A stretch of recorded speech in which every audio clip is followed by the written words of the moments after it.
under the name of Roman Dimitri. He asks his father to observe, stressing that the path he is about to take reflects the life he intends to live from now on. The storyline then shifts back to a key memory involving Roman's father. In this reflective moment, Roman's father firmly believes that one's birthplace is an unchangeable aspect, no matter how high one may rise in life. This belief is fundamental to his worldview, shaping the dynamics of aspirations and societal expectations within the family. While reflecting on this, Roman's mother introduces a new angle, suggesting that something might have happened among the nobles during Romero's journey to the capital, where Romero shared with his wife the feeling of being watched by the nobility. These were not the familiar looks exchanged between equals, but rather eyes that were judging. Romero, however, was not bothered by the social dynamics. He felt satisfied with his current situation. A conversation unfolds between Romero and his wife, showing that he accepts where he is in life. He admits he doesn't want to go through the hard work needed to gain more wealth or power. Despite being content, Romero still hopes his sons will choose different paths than he did, rising above the limitations of their humble beginnings. This adds depth to his character, revealing a mix of satisfaction and unfulfilled dreams. The story then shifts back to the present, where Roman's father is surprised by the determined look in his son's eyes. These eyes do not belong to someone easily influenced. At this moment, Roman's father realizes that his long-held vision has come true. The once shy child has grown into a confident person capable of making his own decisions. Roman's father offers encouragement, telling him to follow his dreams with his full support. The message is clear: Roman doesn't have to face life's challenges alone, he has family support. As the scene changes to the outside world, we see the bustling shops of the Dimitri blacksmiths. Roman notices that Dimitri's smithies are famous for being the largest in the Kingdom of Cairo. The story describes the impressive workshops, with 30 of them lining the blacksmith street. The scene captures a sense of hard work and skill, showing Dimitri's importance in the kingdom. In these carefully described workshops, many blacksmiths work together, creating a lively picture of the industry. Roman, watching this scene, considers the truth of the claims. The blacksmiths of Dimitri are indeed the biggest and most productive in the kingdom. While walking down the busy street of blacksmith shops, Roman realizes the wealth of the Dimitri family is evident in the very stones of the road. This insight comes not just from the luxury of the shops but from their main source, the iron mine behind the Dimitri estate. This mine has the largest deposits in the Kingdom of Cairo. The Dimitri blacksmiths, with their exceptional skills, turn the raw ore from their rich mine into beautiful iron products. These goods are sold at high prices, making sure that the nobles of northeastern Cairo do not wish to provoke Dimitri. Beyond their impressive wealth, they understand the practical truth. The kingdom relies heavily on Dimitri's iron weapons, so any disruption in supply would be a serious problem. In Roman's mind, the figure representing this industrial success is the master blacksmith, who through skill and leadership symbolizes the Dimitri family's legacy. The scene shifts to Roman's father's office, a place filled with history and important decisions. Roman, with determination in his eyes, tells his father he wants to take control of his future. Recognizing the big task ahead, he humbly asks for help in acquiring weapons for the soldiers under his command. In response, Roman's father, who used to lead the family's blacksmith operations, advises him to consult Master Hendrik. Master Hendrik, who had worked with Roman's father, now manages the family's blacksmithing efforts. After Roman's father was elevated to a noble position, Hendrik smoothly took over his role. He is responsible for overseeing all iron production. Roman expresses gratitude to his father but remains aware of the challenges ahead.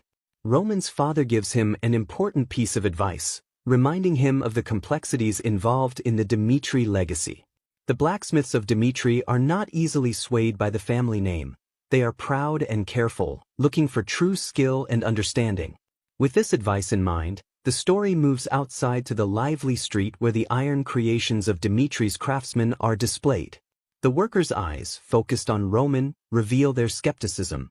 As Roman walks through the scene, he understands that earning the trust of these proud artisans will not be easy, especially because of his past actions.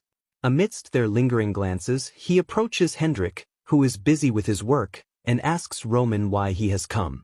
When Roman enters Hendrik's workshop, he has a feeling his father may have informed Hendrik about his visit. Hendrik, the master blacksmith responsible for the Dimitri family's ironwork, looks serious as he meets Roman's gaze. Roman gets straight to the point, telling Hendrik he needs equipment to arm 30 soldiers. Hendrik acknowledges the request but injects a surprising note of skepticism, suggesting he thought Roman might be there to steal something because he ran out of money for entertainment. This catches Roman off guard, but Hendrik quickly points him to a corner of the workshop where a pile of equipment is stacked. In a surprising move, Hendrik tells Roman to take whatever he needs, saying that the items in that corner will be more than enough to equip 30 soldiers. This generosity leaves Roman stunned, and he seeks confirmation, asking Hendrik if he means he can take the supplies. Hendrik's yes didn't lessen Roman's surprise. But when Roman asked about the quality of the equipment, the mood became tense. He picked up a sword from the corner and showed disappointment, saying that if this was what was suitable for soldiers, then Dimitri's ironwork reputation might be exaggerated. He continued to ask Hendrik if this was truly the best he could offer. Hendrik, now clearly annoyed, told Roman that if he wasn't happy, he could leave. Roman didn't back down and kept questioning the quality of Dimitri's ironwork. Hendrik, responding sternly, reminded Roman that judging the quality of their ironwork required more than just someone who had never faced the intense heat of a blacksmith's furnace. As the tension grew, Hendrik revealed that if it weren't for Baron Romero's request, Roman wouldn't have received anything at all. He contrasted Roman with his younger brother, Rodwell, who was learning under Hendrik to take over the family business, while Roman, the eldest son, wasted his time on trivial pleasures in the streets. Hendrik harshly pointed out Roman's failures, saying even the tools scattered on the workshop floor were better than him. As Roman faced Hendrik again, he felt a sense of déjà vu. He acknowledged the anger in the air and assured Hendrik that he understood why he was frustrated. However, Roman couldn't ignore the clear issue, the sword in question. He noted that this weapon had been poorly made, with uneven force during crafting, causing it to change color when exposed to sunlight. Roman insisted that this couldn't be from Dimitri's well-known ironwork. Despite this obvious flaw, Hendrik avoided addressing it and resorted to personal attacks instead. Surprised by Roman's honesty, Hendrik listened as Roman described a recent tragedy where one of his soldiers had died because of a faulty sword. Roman explained how the blade failed to cut cleanly, leading to the soldier's confusing death on the battlefield. He highlighted the unfairness of the situation, as the soldier had tried to survive with poor-quality weapons from his lord, Roman Dimitri. As Roman passionately shared this serious story, Hendrik struggled to process the information. Roman then pointed out a piece of armor, questioning its weakness as protection for soldiers. He argued that heavy armor should be effective in shielding the body, but the chain mail provided by Roman had failed, resulting in a soldier's death. Roman described how the soldier's faith in the iron pieces shattered when an experimental piece from an unknown blacksmith couldn't withstand an attack, leaving the soldier severely injured. Hendrik, still thinking about what Roman said, asked for clarification. Roman explained that the problem went beyond the poor quality of the equipment. He believed Hendrik was frustrated because Roman only stepped up when there was an immediate need instead of regularly addressing the family's blacksmithing issues. As Roman looked at the scattered ironwork, it was clear that Hendrik wasn't interested in the smithy. While Roman understood Hendrik's lack of interest, he felt he had crossed a line. With a serious look, Roman told Hendrik that if he didn't see the pieces on the floor as trash, the soldiers following him might unknowingly risk their lives with bad equipment. Roman stressed that this was more than just personal feelings. It directly affected the lives of 30 men. Even if Hendrik ignored the truth, Roman asked if he could truly consider himself an artisan representing Dimitri when he offered what Roman called bad equipment. The equipment, affected by Hendrik's personal feelings towards Roman, put innocent lives in danger. Hendrik tried to defend himself, saying he never intended to jeopardize lives. However, Roman argued that intentions didn't matter here. The clear purpose of weapons and armor was to provide reliable protection, and Roman had requested with the authority of Baron Romero, his father. Instead of providing suitable equipment, Hendrik had given what Roman viewed as trash. Roman saw this as a form of disrespect towards his father. During their heated argument, The workshop was filled with other workers who came out to watch the confrontation between Roman and Master Hendrik. Some workers, noting the sword in Roman's hand, were ready to intervene physically. But before things escalated, Hendrik stepped in with a strong command to stop, temporarily preventing any physical conflict. Hendrik unexpectedly apologized to Roman for the chaotic situation that had occurred. The story shifted to a memory from Hendrik's past. When he was a young blacksmith, his elder craftsmen often scolded him for making poor-quality equipment. As a result, Hendrik was assigned simple chores. During this time, something important happened that changed how he viewed his work. While doing his chores, he overheard an adventurer asking the shop owner to sell him a sword for just 1 gold piece, promising to pay later. The owner refused, even though the adventurer was sincere. Seeing this, young Hendrik felt compassion and wanted to make things right. He decided to make a sword and give it to the adventurer for free. The adventurer was thankful and took the sword on a mission. Sadly, during the mission, the sword broke, leading to the adventurer's death. This tragic event deeply affected Hendrik, making him vow never to make the same mistake again. Back in the present, Hendrik realized he had repeated that tragedy because of his anger towards Roman. He saw himself as a failure. In a moment of honesty, Hendrik told Roman that he would accept the consequences of his wrong actions. Roman, understanding Hendrik's regret, offered him forgiveness. He said if Hendrik truly felt sorry, he wouldn't take the issue further. This showed Roman's ability to forgive and understand complex feelings.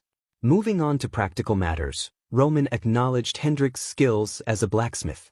Despite their recent conflict, Roman decided to trust Hendrik with making equipment for his 30 soldiers. He suggested they put their past mistakes behind them. Roman presented Hendrik with a chance to redeem himself by crafting swords and armor to protect his soldiers. This surprised Hendrik, making him realize that Roman had changed. Although he had heard rumors about this change, seeing it in person made him reflect. He recognized that the Roman in front of him was different from the one he knew before. Roman reaffirmed his commitment to keeping his soldiers safe. Understanding the seriousness of his earlier actions, Hendrik apologized again, promising not to make the same mistake. Hendrik committed to making high-quality weapons and armor that would make Dimitri proud. This promise impressed Roman, ensuring not only the needed equipment but also a new understanding between them. Roman smiled as Hendrik instructed his workers to get back to work and started the detailed process of crafting the high-quality gear. The workshop, once filled with tension, now buzzed with activity as the workers began forging the tools that would protect lives. However, a worker shared an important detail about Hendrik's lingering anger towards Roman. This anger dates back 3 years when Roman, needing money after losing his allowance, secretly entered the smithy and stole Hendrik's prized sword, selling it for a small amount. This sword was Hendrik's masterpiece, taking him 6 months to design and 3 months to craft. The revelation hit Roman hard, making him realize how wrong he had been. As he reflected on his past mistakes, he understood that his old self had crossed a serious line. Just as Roman was about to leave, Hendrik stepped out of the shadows. He recognized Roman's recent request as an attempt at reconciliation and a chance for redemption but made it clear that he had not forgiven him for stealing the sword. Hendrik accepted his faults but couldn't overlook the mistakes of the eldest son of the Dimitri family regarding the smithy. He reminded Roman of the importance of the smithy to Dimitri, urging him to remember this in the future. If Roman ever crafted a poor sword himself, Hendrik might rethink his opinion of him. Roman confidently smirked and assured Hendrik that it wouldn't be long before he created a flawed piece. With a casual goodbye, he said he would return once the weapons were ready. Later, Roman headed to the workshop where he had trained alone.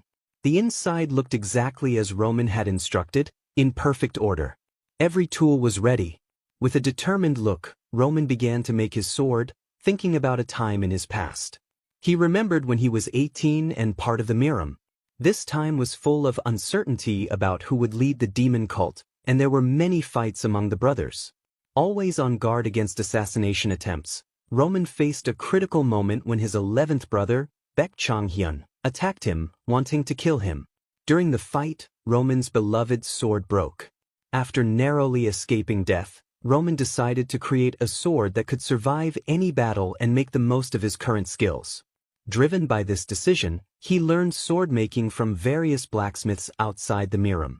Before each important battle, he carefully made a sword that matched his growing abilities. After many battles, the sword improved continuously, leading to the creation of the 39th sword, called the Heavenly Demon Sword, which was a priceless treasure. Now, as war approached, Roman felt the need to make a sword that matched who he was now. In the quiet solitude of his workshop, Roman meticulously forges his sword, repeating each precise action with rhythmic precision and controlled strength. With each movement, he becomes entirely engrossed in his craft, entering a trance-like state where his focus is solely on creating this weapon. As the hammer strikes the blade, Roman's mind begins to wander, contemplating the purpose and meaning of his existence. Amid his work, Roman reflects on his past life as Baek Jung-hyuk, a life filled with the relentless pursuit of survival in a world that adhered to the principle of the fittest. The heavenly demon, his father, cast a formidable shadow over his upbringing.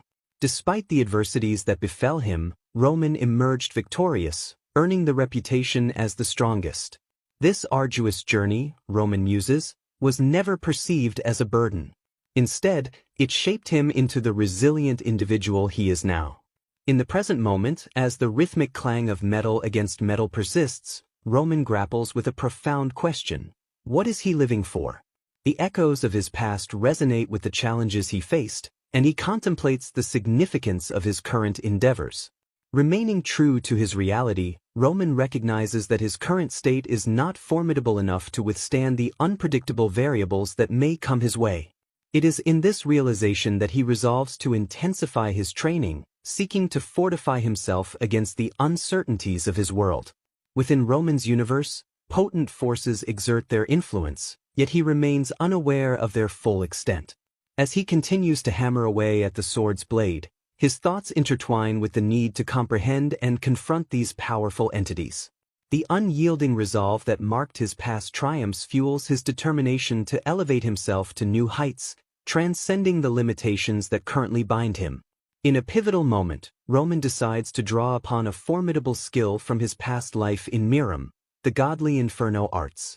This martial technique, once wielded by the renowned flame demon, harnesses the scorching power of intense heat to rapidly accumulate mana. Roman acknowledges the risks. Frequent use could inflict damage upon his lungs and internal organs. Yet driven by an insatiable desire for a power that can confront any adversity, he embraces this perilous art. The scene transitions to the grandeur of Lawrence Palace, where Flora addresses the Lawrence nobles and her father. In this opulent setting, Flora delivers a stark reality. Lawrence is backed into a corner. The support from neighboring regions is restricted, and the military disparity with Barcos is unmistakable. Faced with the harsh truth, discussions ensue about surrendering. A desperate attempt to salvage even a fragment of Lawrence family's land. Flora, however, vehemently opposes this notion. Her unwavering belief is that surrender, regardless of the perceived cost, is an avenue Lawrence must not tread.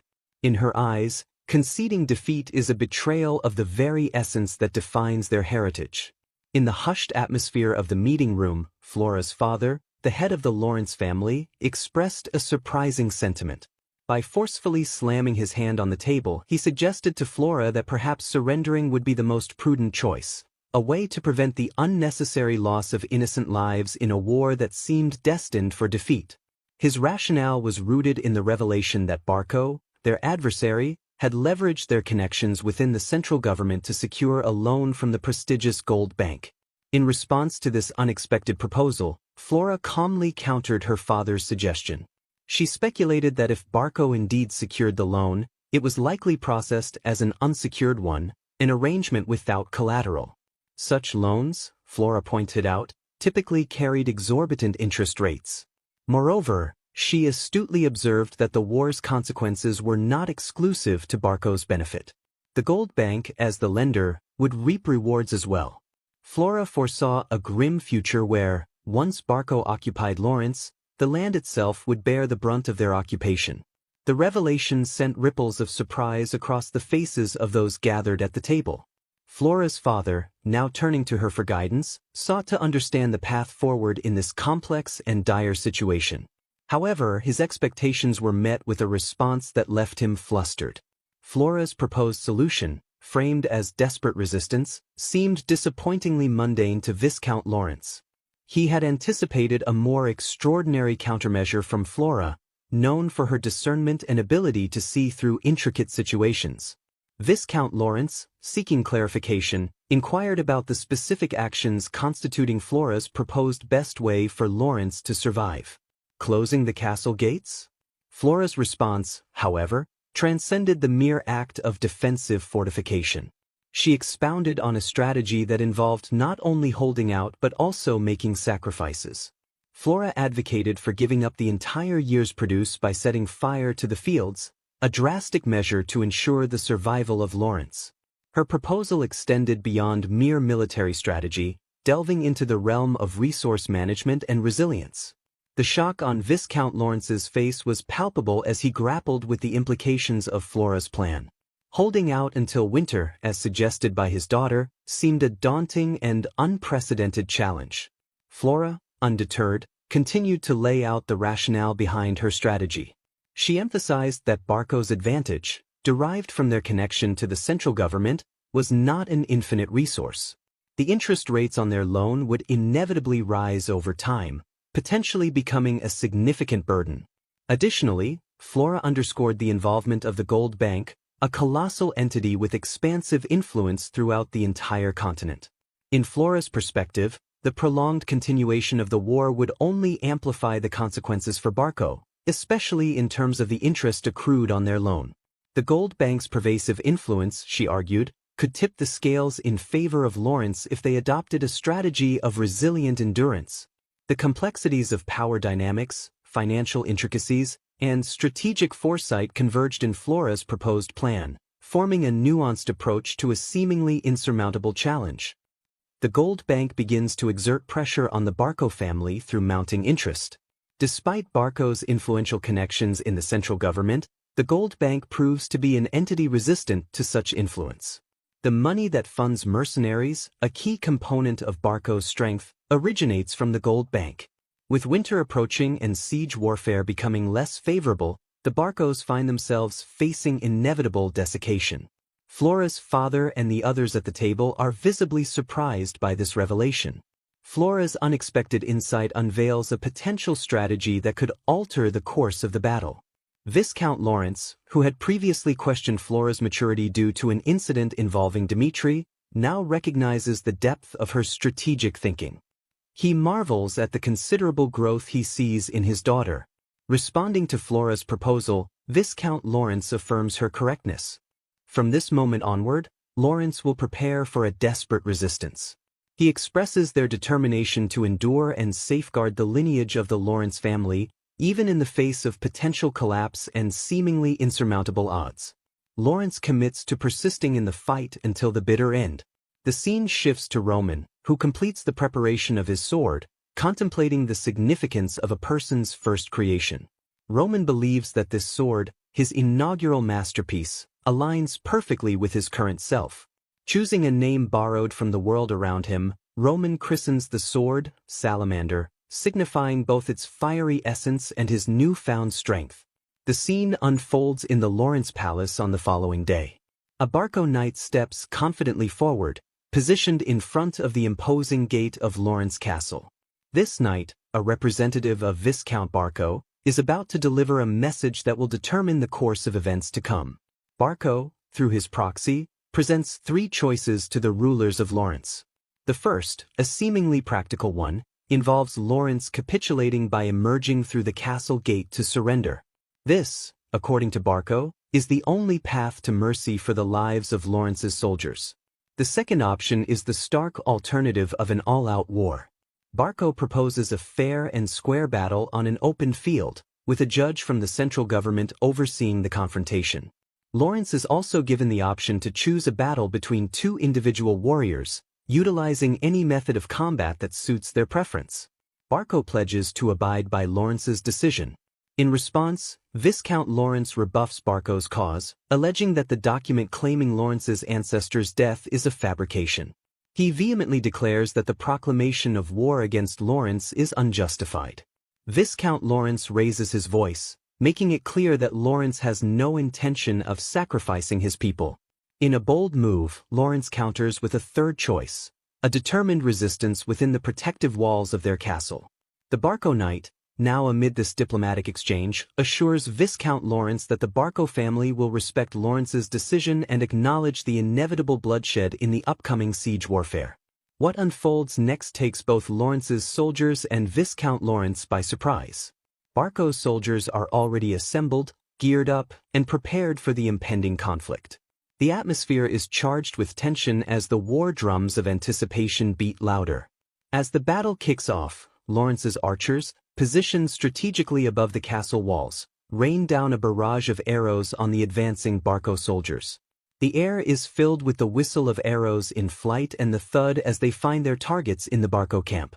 Viscount Barco is visibly taken aback by Lawrence's unexpected choice of desperate resistance. Despite having a numerical advantage with 3 times as many soldiers, the dynamics of the battle unfold in a manner contrary to Barco's expectations. The Barco forces, prepared for a swift and decisive victory, now face a resilient Lawrence who appears to have completed thorough preparations for this conflict. For Viscount Barco, the realization dawns that Lawrence is not to be underestimated. The battle, expected to be decided within an hour, becomes a protracted struggle. Lawrence's strategic depth and resilience challenge the preconceived notions of both Barco and his forces. In Lawrence's territory, a strategic move was made as Lawrence meticulously dug a deep moat encircling their fortress, an obstacle designed to impede any enemy soldiers approaching the walls.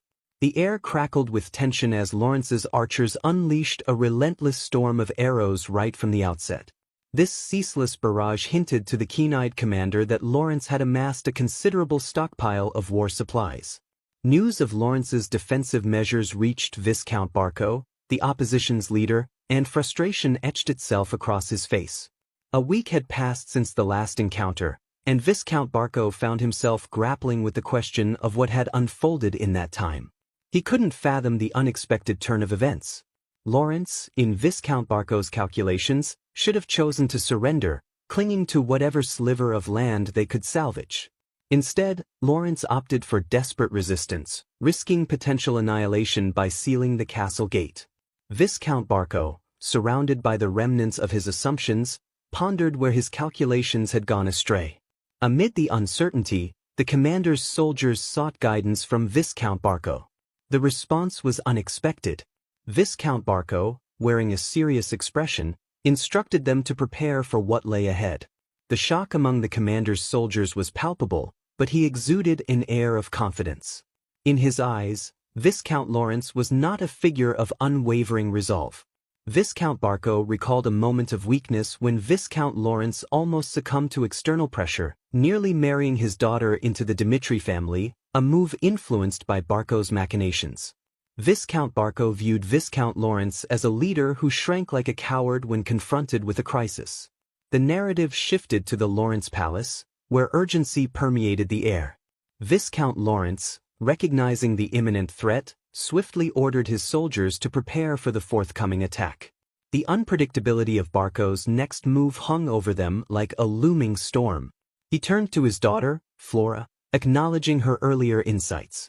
Barco, it seemed, had been flustered and had pulled back their forces. Intrigued, Viscount Lawrence queried Flora on her thought process.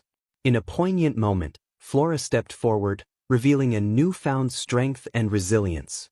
She expressed a realization that waiting for problems to resolve themselves was futile. Instead, she needed to actively become stronger. It was a declaration of autonomy and a commitment to forging her path in life. Viscount Lawrence, moved by his daughter's determination, found himself on the verge of emotion. In a sincere apology, he expressed remorse for forcing Flora into a marriage with the Dimitri family. He admitted that at the time, he believed it was the sole means for Lawrence to endure the mounting pressures. The weight of past decisions and the acknowledgement of Flora's burgeoning independence created a poignant interlude amid the impending conflict. From this moment onward, Viscount Lawrence entrusted his daughter, Flora, with crucial decisions. As they shared an emotional moment, an unexpected explosion rocked the castle walls, prompting Flora to quickly assess the situation. To her surprise, the Barcos had employed a formidable weapon known as a flare, a catapult launching explosive magic at the castle walls.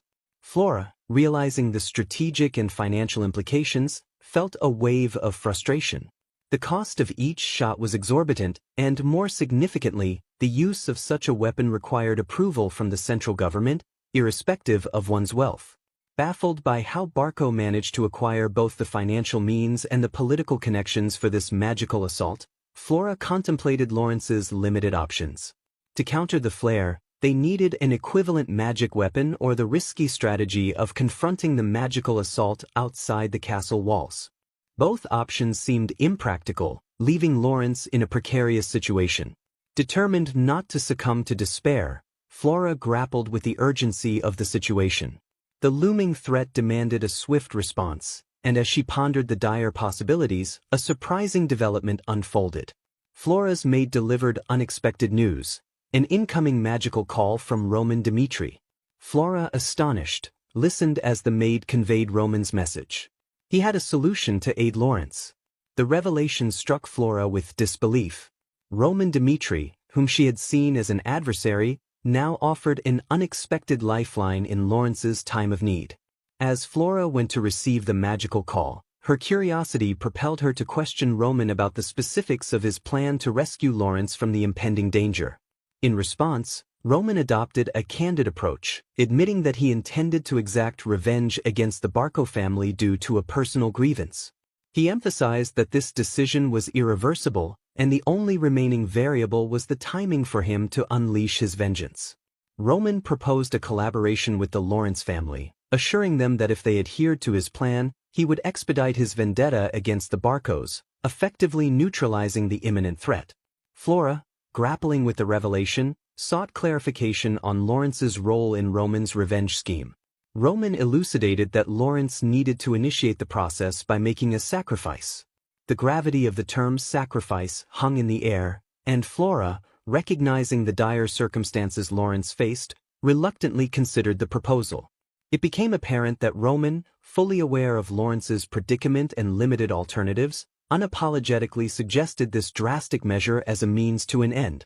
In response to Roman's proposition, Flora, torn between loyalty to her family and the ethical implications of the sacrifice, made a solemn promise.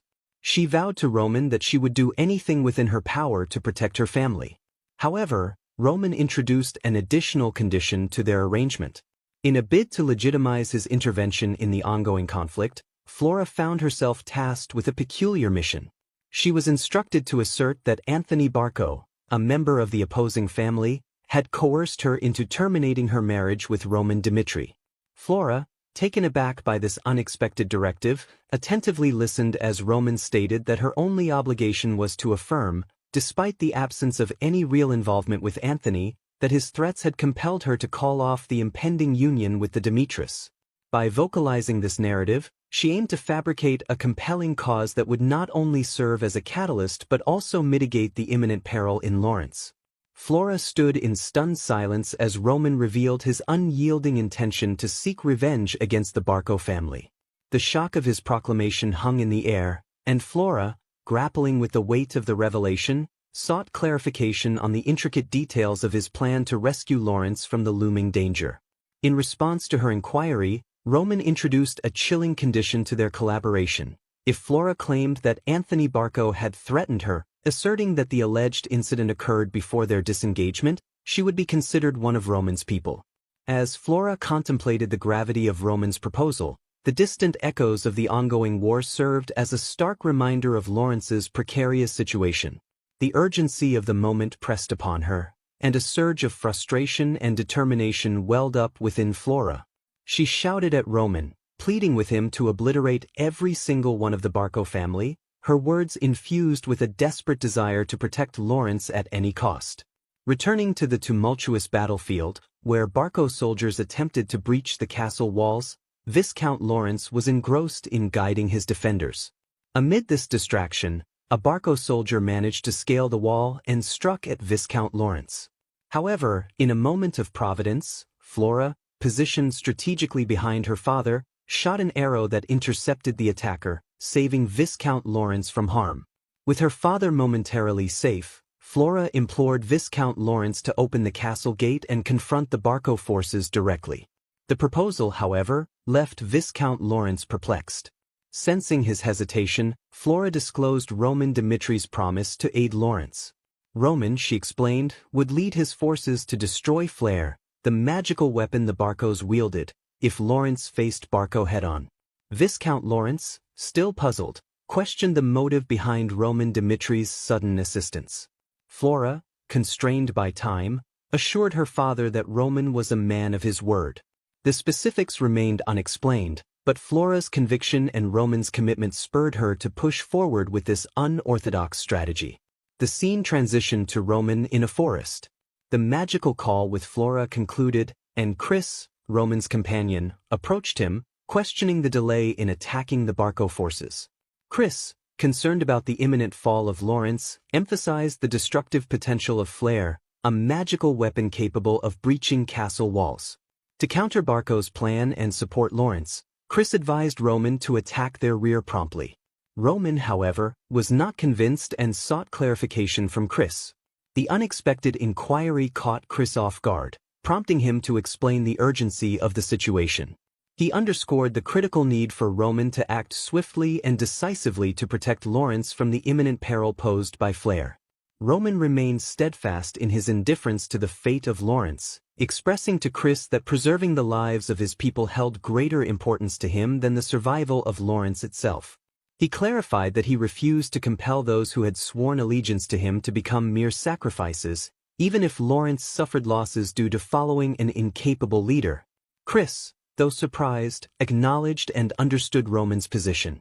The focus then shifted back to Lawrence Palace, where Viscount Lawrence, fueled by righteous anger, commanded his soldiers to open the gate and confront the Barco adversaries in a fervent charge. The Lawrence soldiers faced the formidable Barco forces. However, the momentum took an abrupt turn as a Barco soldier from the Berga mercenary company effortlessly dispatched several Lawrence soldiers in a single strike. Shocked by this display of strength, the Lawrence soldiers retreated into the safety of the castle walls. Witnessing this, Flora, determined not to yield, ordered her soldiers to hold their position and resist the impulse to retreat. As anxiety mounted, Flora pondered whether Lawrence's inability to serve as effective bait would result in Roman's non-intervention. To her surprise, Roman emerged from the shadows and strategically struck at the heart of the Barco forces. Amid the unpredictable throes of war, Roman found himself grappling with the abrupt arrival of conflict, a war that had descended upon his soldiers sooner than the carefully laid plans had foreseen. The air was thick with uncertainty and anxiety as Roman pondered the harsh reality that his soldiers now faced, a reality entwined with the imminent risk of their own lives. In an attempt to bolster the spirits of his troops, Roman made them a promise. He assured them a life akin to that of a predator, a life where survival would be the ultimate testament to their mettle. A few hours before the present moment of impending conflict, Roman gathered his soldiers for a briefing. He outlined the primary objective of their mission, to assail Barco's rear and obliterate the enemy siege weapon. Lawrence, Roman's strategic pawn, was deemed an unlikely bait, and Roman harbored modest expectations for the success of this operation. With a demeanor that bore the weight of impending battle, Roman announced his intent to take the vanguard personally, a decision not born out of misplaced confidence in his soldiers but rather a stark acknowledgement of the gravity of the situation. Roman's forces loomed on the outskirts of Barco. The sight of approaching soldiers caught the attention of Viscount Barco, who, assessing the seemingly scant numbers, dismissed the possibility of Roman's forces posing a credible threat. Dismissing himself with an air of arrogance, Viscount Barco delegated the task of handling these perceived nuisances to his soldiers. Unfazed by the underestimation, Roman charged headlong into the awaiting adversary. His horse, a majestic symbol of war, vaulted over the shields of Barco's soldiers, and in a single fluid motion, Roman dispatched them with lethal efficiency. At that moment, as the dust settled, Roman contemplated the significance of his actions.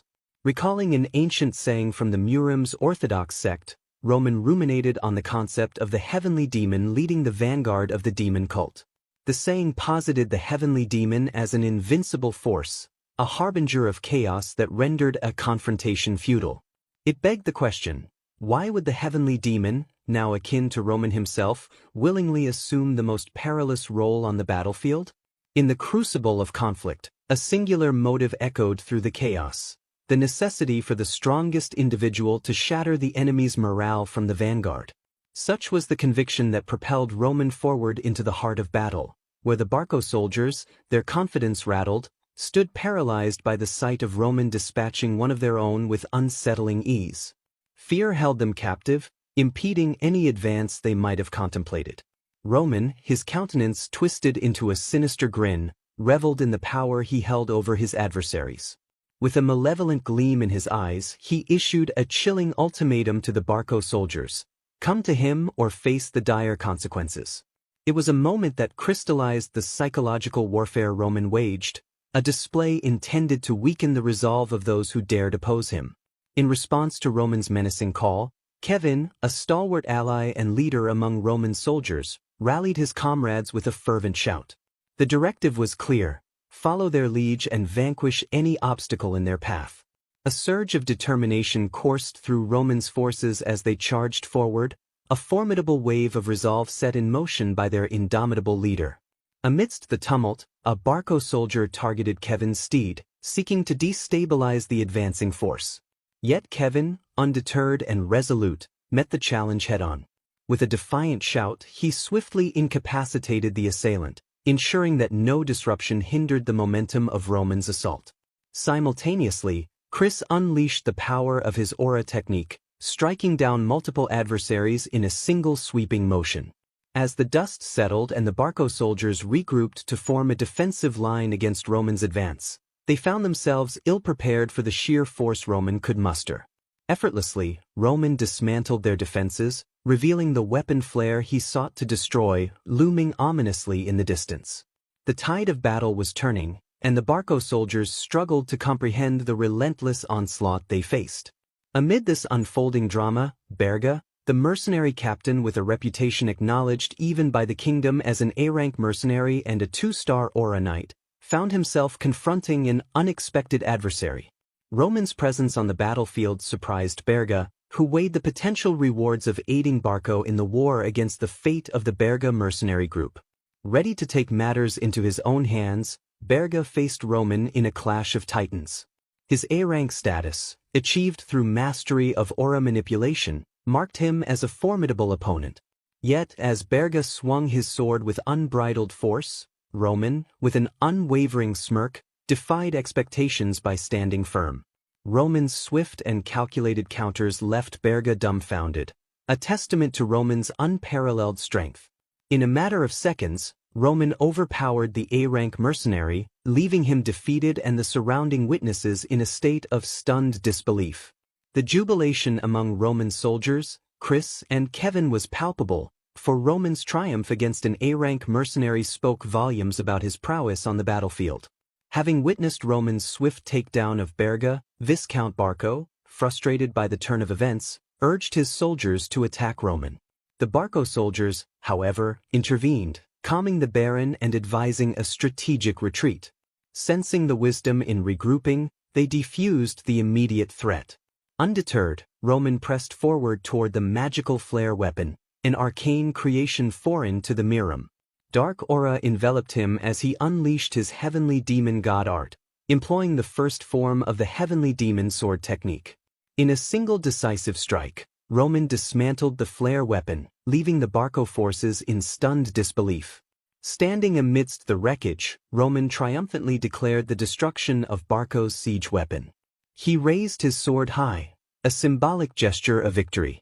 The announcement echoed through the battlefield, sparking a jubilant celebration among Lawrence's soldiers in the castle and Roman's forces stationed at the Barco camp. Flora, emotionally moved by Roman's accomplishment, observed as the destruction of the weapon marked a pivotal moment. With the flare reduced to ruins, Barco found itself bereft of its key weapon, a pivotal blow that left the military force with little recourse but to retreat. The battlefield, once a chaotic canvas of clashing forces, now echoed with the resonating aftermath of Roman's strategic triumph. In the throes of this intense battle, Chris, a stalwart companion in Roman's ranks, demonstrated a significant evolution in his combat approach. Following Roman's lead, Chris harnessed his aura in a manner distinct from his previous engagements. Mimicking Roman's technique of condensing his aura, Chris managed to maintain a remarkably low mana consumption even in the heat of the fierce conflict. Despite facing ridicule from those around him for emulating Roman, Chris wore a subtle smirk on his face, a silent acknowledgement that his liege's approach was proving effective and perhaps the correct path to follow. Chris observed his fellow soldiers in Roman's company, noting their unwavering commitment to their liege's directives. They diligently followed Roman, teeth gritted in determination to avoid isolation on the battlefield. Despite their obvious exhaustion, not a single one of the 30 soldiers fell behind, and remarkably, none suffered serious injuries.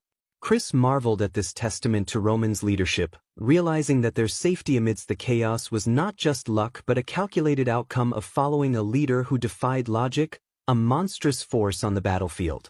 At that moment, Chris couldn't help but recognize the real reason Roman had chosen them. As Roman returned to his soldiers, a sense of pride and gratitude infused his words. He commended them for their survival, declaring their role in the battle over. The Lawrence forces, recognizing the pivotal moment, lowered their castle bridge, allowing Roman and his soldiers to enter Lawrence's castle. Inside the walls of Lawrence's stronghold, a heartfelt expression of gratitude unfolded. The Lawrence people, free from the impending doom that the flare weapon represented, showered Roman with thanks. The air resonated with sincere appreciation as they voiced their gratitude, assuring Roman that they would never forget the heroism displayed on this day. Viscount Lawrence, observing the scene, experienced a complex mix of emotions. While appreciative of Roman's valor in saving his people, he couldn't shake a tinge of regret. From the moment he met Roman, the Baron sensed an extraordinary individual. Witnessing Roman single-handedly obliterate the flare weapon only reinforced the realization that Roman possessed overwhelming talent. The Baron marveled that the tiger Roman had given birth to, a metaphor for the formidable individual Roman, had become under the tutelage of Dimitri. Contemplating the missed opportunity, Viscount Lawrence reflected on the fact that Roman, in a different turn of events, could have been his son-in-law. He acknowledged the unfortunate twists of fate that led them down divergent paths. Although the potential union between Roman and his family had slipped away, Viscount Lawrence accepted it as a part of the unchangeable past. In a moment of diplomatic camaraderie, Viscount Lawrence approached Roman, expressing genuine delight at the sight of the hero from the Dimitri family. The traditional gesture of goodwill took the form of a handshake, a bridge symbolizing the connection between two formidable figures. Roman, ever enigmatic, responded with a subtle smirk, accepting the hand extended in friendship. The unspoken tension that often characterized their interaction seemed momentarily quelled. The scene seamlessly shifted from the courtyard to the stately halls inside the Lawrence Palace, where Roman, his countenance betraying no emotion, prepared to step into the arena of negotiations. As he moved toward the meeting room, Flora approached him. Her earnest expression conveyed the depth of her appreciation for Roman's pivotal role in saving Lawrence from imminent peril. Flora acknowledged Lawrence's shortcomings in their designated role as bait, an admission tainted with a sense of regret. Yet she marveled at Roman's unwavering support, a steadfast commitment that guided them through the crisis. Her words were laden with sincerity as she thanked Roman from the core of her being, expressing a gratitude that transcended the immediate predicament. Roman, ever the pragmatist, responded with humility, asserting that he had merely fulfilled the role he promised. In his eyes, Lawrence had met the expectations set for them. Flora, undeterred in her desire to reciprocate the favor, pledged unwavering support during the impending conference. She assured Roman that as a representative of Lawrence, she would stand by his side to ensure his desires were heard and acknowledged. A smug grin played on Roman's lips as he acknowledged Flora's unwavering determination. He agreed that, should her desire to return the favor persist, he wouldn't actively resist it. Together, they entered the conference room, where the dynamics of political negotiation and strategic maneuvering unfolded. Around the table, voices emerged suggesting that Lawrence proposed an end to the conflict with Barco. The rationale presented was pragmatic. Barco, boasting a larger army, should be more inclined to accept Lawrence's proposal to avert further trouble and danger. The sentiments expressed revolved around the pursuit of peace and reconciliation, urging Lawrence to release the grip of the past and embrace a future defined by harmony. Roman, seated among the decision-makers, absorbed the diverse perspectives presented. He remained the silent observer, his gaze discerning as each argument was put forth. Viscount Lawrence aligned himself with the prevailing sentiment, acknowledging the limitations of Lawrence's power and fending off Barco's relentless assaults. Amidst the weighty discussions at the table, Roman, seizing a moment of opportunity, asserted himself. Breaking the silence that had settled over the assembly, he requested to interject. The eyes of all present turned toward him, and an air of anticipation enveloped the room as Roman rose to his feet. In a commanding tone, Roman unraveled a critical piece of information. Barco, it seemed, was ensnared in a web of financial troubles, obligated to repay an exorbitant loan. This revelation sheds light on the driving force behind Barco's aggressive pursuit of Lawrence. Roman contended that even with the destruction of the flare, Barco's desperate circumstances remained unaltered. With a prophetic tone, Roman ventured to predict the likely outcome of any peace overture from Lawrence. He asserted that the response would be nothing short of the messenger's remains, a stark reminder of the harsh reality they faced. The weight of Roman's words settled upon those seated at the table, rendering them momentarily speechless. Shifting his gaze to Viscount Lawrence, Roman posed a direct question, probing the depths of Lawrence's intentions. Did Lawrence, Roman inquired, still harbor a desire for peace with Barco, despite the heinous acts committed against them? In Roman's eyes, forgiveness was not an option. He believed that Lawrence, together with him, must stand as a symbol to the world, showcasing their resolve to exact revenge upon those who dared to harm them. Viscount Lawrence, acknowledging the gravity of their situation, conceded a sense of helplessness in the face of Lawrence's inherent weaknesses. Roman, maintaining a sinister glint in his eyes, offered a stark solution, a departure from the meekness of herbivores to the predatory nature of savage beasts. It was a transformation, he implied, that Lawrence had no choice but to undergo if they were to survive and thrive in the ruthless world they found themselves in. The narrative then shifted to Barco's side, where Viscount Barco, seething with frustration, struggled to comprehend Roman Dimitri's interference in their affairs. Recognizing their disadvantageous situation, Viscount Barco saw only one path to remedy it: a warrior battle. Astonishingly, this was the same solution Roman had proposed to Lawrence, illustrating a symmetry in his approach to conflict resolution. The terms of the warrior battle were unveiled, a duel between representatives of the two families, with a provision allowing up to 3 swordsmen to participate. This custom, deemed blessed by Valhalla, bound both families to accept the outcome.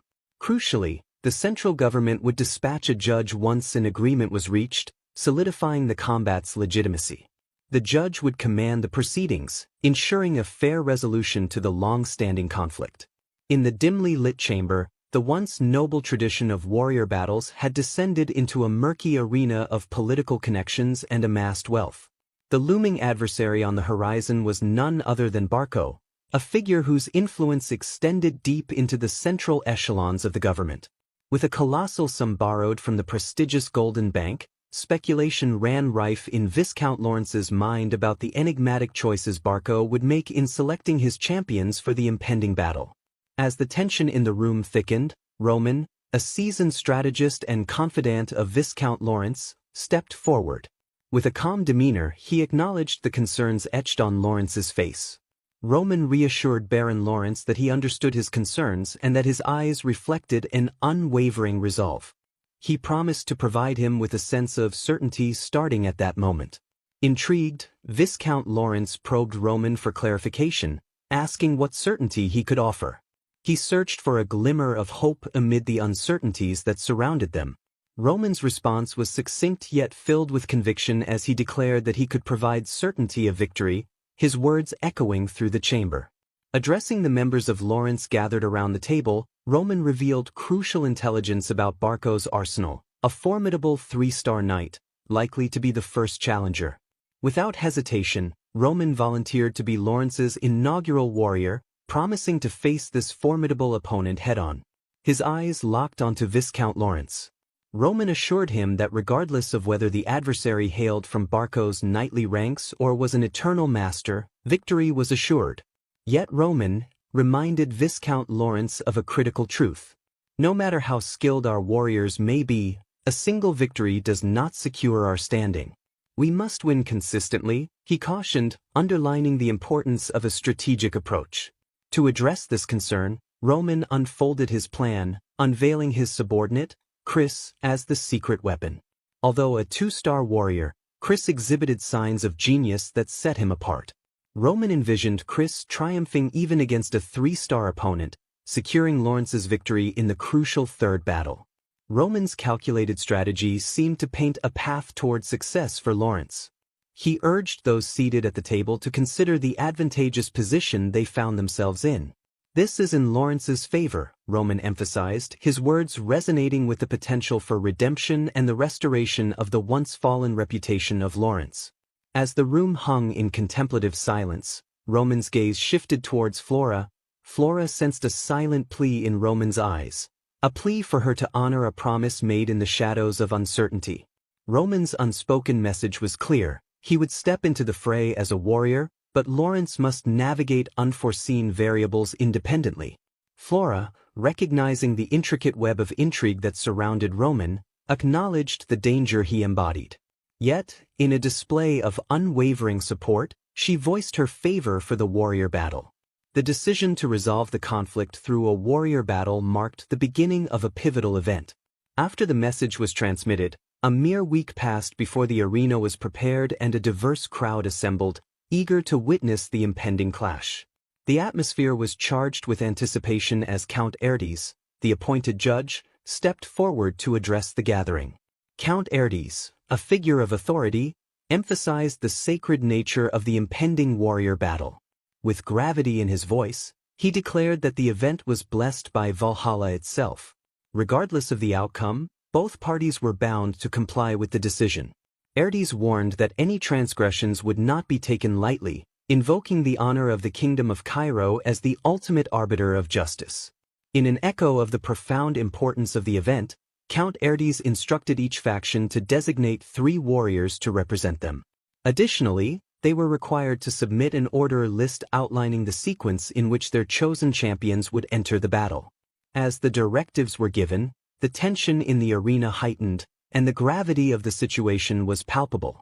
Amidst this charged atmosphere, Roman, a keen observer, noticed a disturbingly carefree demeanor among the members of Barco's contingent. Something was amiss, and Roman felt compelled to address the situation. He approached Viscount Lawrence with a suggestion to alter the predetermined order.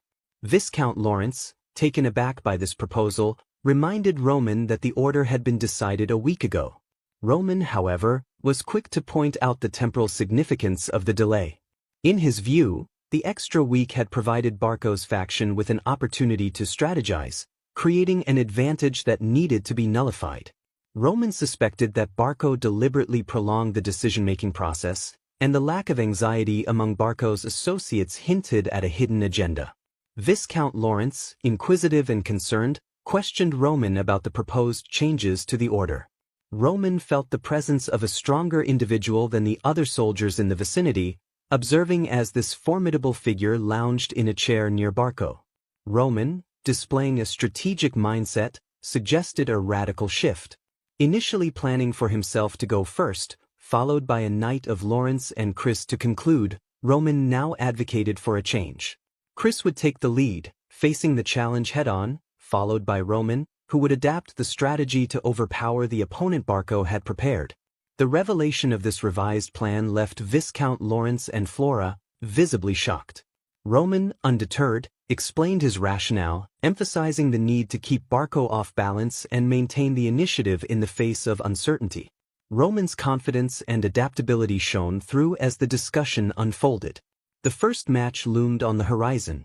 Chris stepped into the arena to face his opponent, Yen Sun, a formidable 3-star aura knight.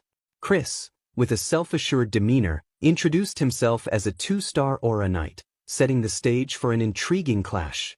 Whispers and murmurs rippled through the audience as they recognized Chris as the pupil of Jonathan and a reputed genius from the northern region. The anticipation in the crowd was palpable as the warriors, Chris and Yen Sun, stepped into the arena. The odds seemed stacked against Chris, a mere 2-star Aura Knight, facing off against the formidable 3-star Aura Knight, Yen Sun. Many in the audience believed Chris stood little chance against his higher-ranked opponent. However, Chris held a different philosophy. To him, taking risks was not a sign of weakness, but a crucial pathway to becoming stronger. This belief led Chris to make a significant choice: to leave Jonathan, his previous mentor, and follow a new leader. As the battle commenced, Yen Sun wasted no time and charged at Chris with the full force of his aura. Drawing from his past sparring sessions, particularly one with Roman, Chris quickly realized that Yen Sun's potent aura would only be effective if it could successfully land on its target. It was a moment of clarity that shaped Chris's strategy for the unfolding duel.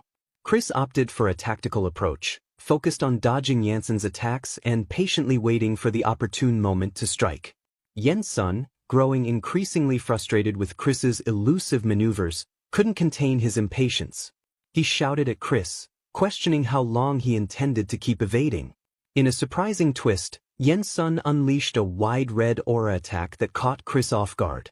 Faced with this unexpected assault, Chris found himself pondering his next move. It was in this critical moment that he recalled the advice given to him by Roman: the need to distance oneself from conventional logic. In response, Chris decided to emit his aura, understanding that a thoughtless outburst of mana wouldn't showcase the full force of his abilities. He focused on Roman's counsel, which emphasized the importance of transforming the directional plane into a line and then refining it further into a single point. The goal was to concentrate the aura into that singular point of focus. As both warriors prepared to strike, the arena was filled with electric energy. In a climactic exchange, Chris and Yen Sun unleashed their attacks simultaneously. To the astonishment of everyone present, Chris emerged victorious. The 2-star knight had defeated the formidable 3-star opponent, defying the expectations of the audience. The reaction was immediate and enthusiastic. The crowd erupted into cheers and applause, acknowledging Chris's strategic brilliance and the success of his unconventional tactics. Viscount Barco stood at the edge of the arena, his eyes wide with disbelief. Yen Sun, his chosen warrior, had been defeated. The plan was to conclude the warrior battle in the second match, wrapping it up neatly and securing a victory. However, fate had other ideas, and now the final match had become the linchpin of Viscount Barco's hopes. Amid this unexpected turn of events, Viscount Barco found solace in a secret weapon he had meticulously prepared, a trump card that had cost him a small fortune. The details of this hidden gem were known only to him, a source of reassurance amid the chaos. As he pondered the situation, a soldier approached a figure slumbering on a chair. It was time for his match. Homeros of Barco, a 4-star Aura Knight, rose from his makeshift bed and made his way to the arena. The anticipation in the air was palpable as the spectators wondered about this mysterious warrior chosen by Viscount Barco. Chris, Viscount Lawrence, and Flora, equally taken aback by the sudden turn of events, exchanged shocked glances. Homeros, with an air of confidence, introduced himself in the arena, a 4-star Aura Knight, ranked 49 in a system originating from the Valhalla Empire. The Valhalla Empire, a sanctuary where those who died honorably were believed to find eternal rest, had a unique way of acknowledging strength the ranks. Those who risked their lives to reach Valhalla had their battles recorded, and the names of the strong were immortalized through the ranking system. Viscount Lawrence, although initially stunned, began to grasp the significance of Homeros's presence. Sending out a warrior of such caliber in the final match spoke volumes about Viscount Barco's strategic prowess. Homeros, known as the Wandering Swordsman, had gained widespread fame for roaming across the kingdom, engaging in battles against formidable opponents. The audience buzzed with excitement as they discussed Homeros's reputation. Whispers of his past victories and tales of defeating 4-star knights circulated among the spectators. The murmurs painted a vivid picture of a skilled and elusive warrior, and the anticipation for the upcoming battle reached a fever pitch. Meanwhile, Roman, a keen observer in the crowd, wore a confident smirk. Having delved into information guilds, he had attempted to unravel Barco's moves, but his efforts had only scratched the surface. Roman sources hinted at superficial information, leaving him eager to uncover the true depth of Viscount Barco's strategy. Roman recognized that Homeros was the hidden card in Barco's hand. The wandering swordsman, a figure of mythic proportions, had remained veiled in secrecy until this crucial moment. The revelation added a layer of excitement to the impending match, and Roman, with an eager gleam in his eyes, leaned forward in anticipation. As the crowd discussed and speculated, Roman couldn't contain his excitement. The 4-star Aura Knight, a trump card carefully concealed by Barco, promised an exhilarating showdown. Roman, aware that his opponent had hidden his strength, was now surprised that Barco had strategically concealed the true prowess of Homeros, making the final match an unpredictable and thrilling spectacle in the arena. Roman stood poised for a confrontation with his opponent, Homeros, unaware of the brewing storm within the ranks of Lawrence's camp. Flora, genuinely concerned for Roman's safety, attempted to persuade him to surrender. Homeros, holding the impressive rank of 49, was considered powerful enough to ascend even higher, possibly reaching rank 30 or beyond. Flora, acting as the voice of reason, implored Roman to weigh the risks carefully. She urged him to consider the importance of preserving his life and suggested that victory in the next match was a more achievable goal. Homeros, on the other hand, regarded Roman with a piercing gaze that exuded absolute confidence in his abilities. This unyielding demeanor grated on Roman's nerves, and a sense of dislike began to fester. Flora advised Roman that it was the right moment for him to let Lawrence take care of the unexpected situation. She assured Roman that Lawrence would send out their skilled knight to handle it. Flora firmly told Roman that there was no need for him to put his life at risk in a battle that seemed impossible to win. Brushing off Flora's concern and ignoring her outstretched hand, Roman asserted his independence, expressing a lack of desire to explain his decisions. With unwavering determination, Flora insisted that Lawrence was their ally. Despite Flora's plea, Roman moved forward, determined to face the challenge head-on. He entered the arena, introducing himself as Roman Dimitri from Lawrence's camp. The air crackled with anticipation as both Roman and Homeros prepared for the impending clash. Homeros sized up Roman, thinking that if Roman possessed enough skill to defeat Flair, then he must be a formidable warrior or a knight. Homeros couldn't fathom having to deal with a seemingly minor opponent like Roman when he was gearing up to face the formidable rank 30, Fernando. As the match commenced, Homeros, determined to swiftly conclude this encounter, charged forward with full force. As the initial moves unfolded, Homeros, the seasoned warrior with a formidable reputation, couldn't help but harbor surprise, and perhaps a hint of frustration. Roman's agility and skill, evident in effortlessly dodging Homeros's initial attack, suggested a level of prowess that Homeros hadn't anticipated. The spectators, including onlookers Chris and Kevin, were taken aback by Homeros's impressive speed and Roman's adept evasion.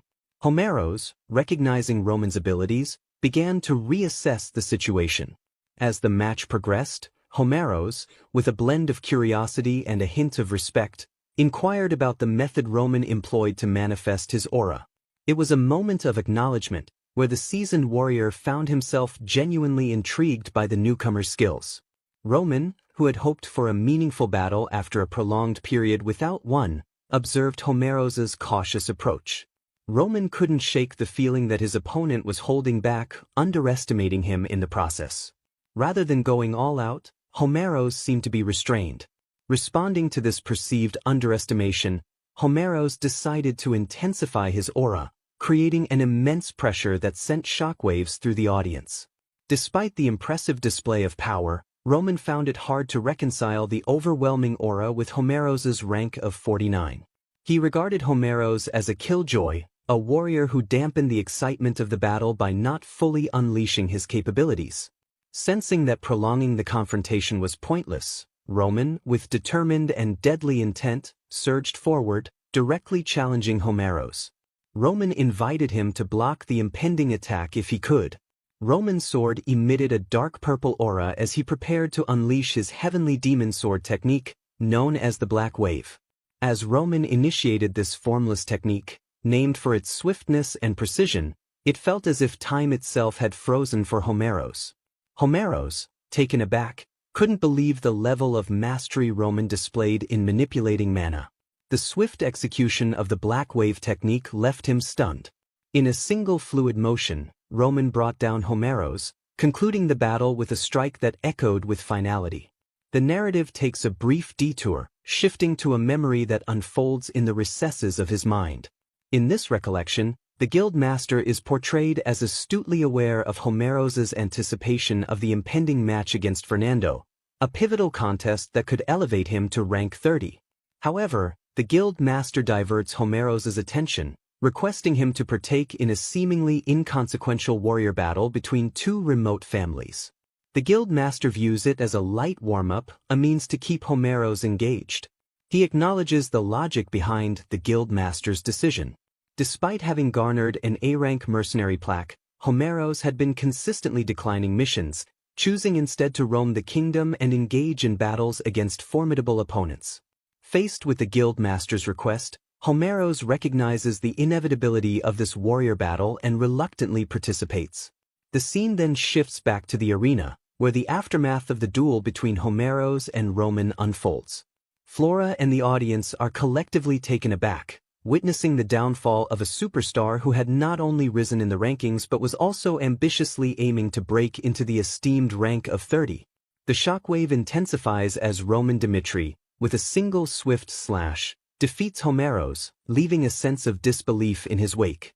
Roman, wearing a sinister expression, contemplates the audacity of a man who, despite not having reached the peaks, dared to exude such arrogance. Roman standards, we learn, are not tethered to the norms of this world, but rather to his experiences in a past life. He recalls the Miram, a realm reminiscent of a vast galaxy with endless stairs of martial masters.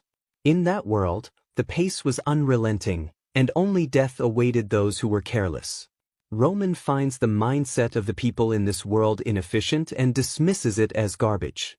With an air of authority, Roman directs the judge to announce the result. The judge, visibly shocked by the unexpected turn of events, declares Roman Dimitri of Lawrence as the winner. The Barco Knights, along with the rest of the onlookers, struggle to come to terms with Homeros's swift defeat. The arena, once filled with anticipation, now holds an eerie silence. Chris, who has been a keen observer throughout, is not immune to the shockwave that reverberates through the arena. Thoughts swirl in Chris's mind as they grapple with the sudden transformation of events. The question arises, did Roman possess this staggering level of strength even before their initial duel, or was there a remarkable surge in his abilities afterward? Chris is confident that during their first encounter, Roman lacked the strength to overpower someone of Homeros's caliber. Moreover, there simply hasn't been enough time for Roman to undergo such substantial growth. The situation, in Chris's analytical perspective, appears logically impossible, prompting a cascade of wonder about the unfathomable depths of Roman's abilities. The unexpected outcome leaves doubt lingering in Chris's mind. After defeating Yinon in the first match, the notion of surpassing Roman had seemed within reach. But now, as the dust settled from Roman's match, Chris found himself grappling with the stark reality that surpassing Roman had been a naive notion.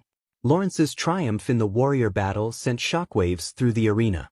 Count Erdes stepped forward, announcing that the winner had been decided and there was no need to squander additional resources. The families were granted the right to rearrange the order list, allowing for the selection of new warriors after thorough discussions. On the other side of the arena, Viscount Barco stood in disbelief at the outcome.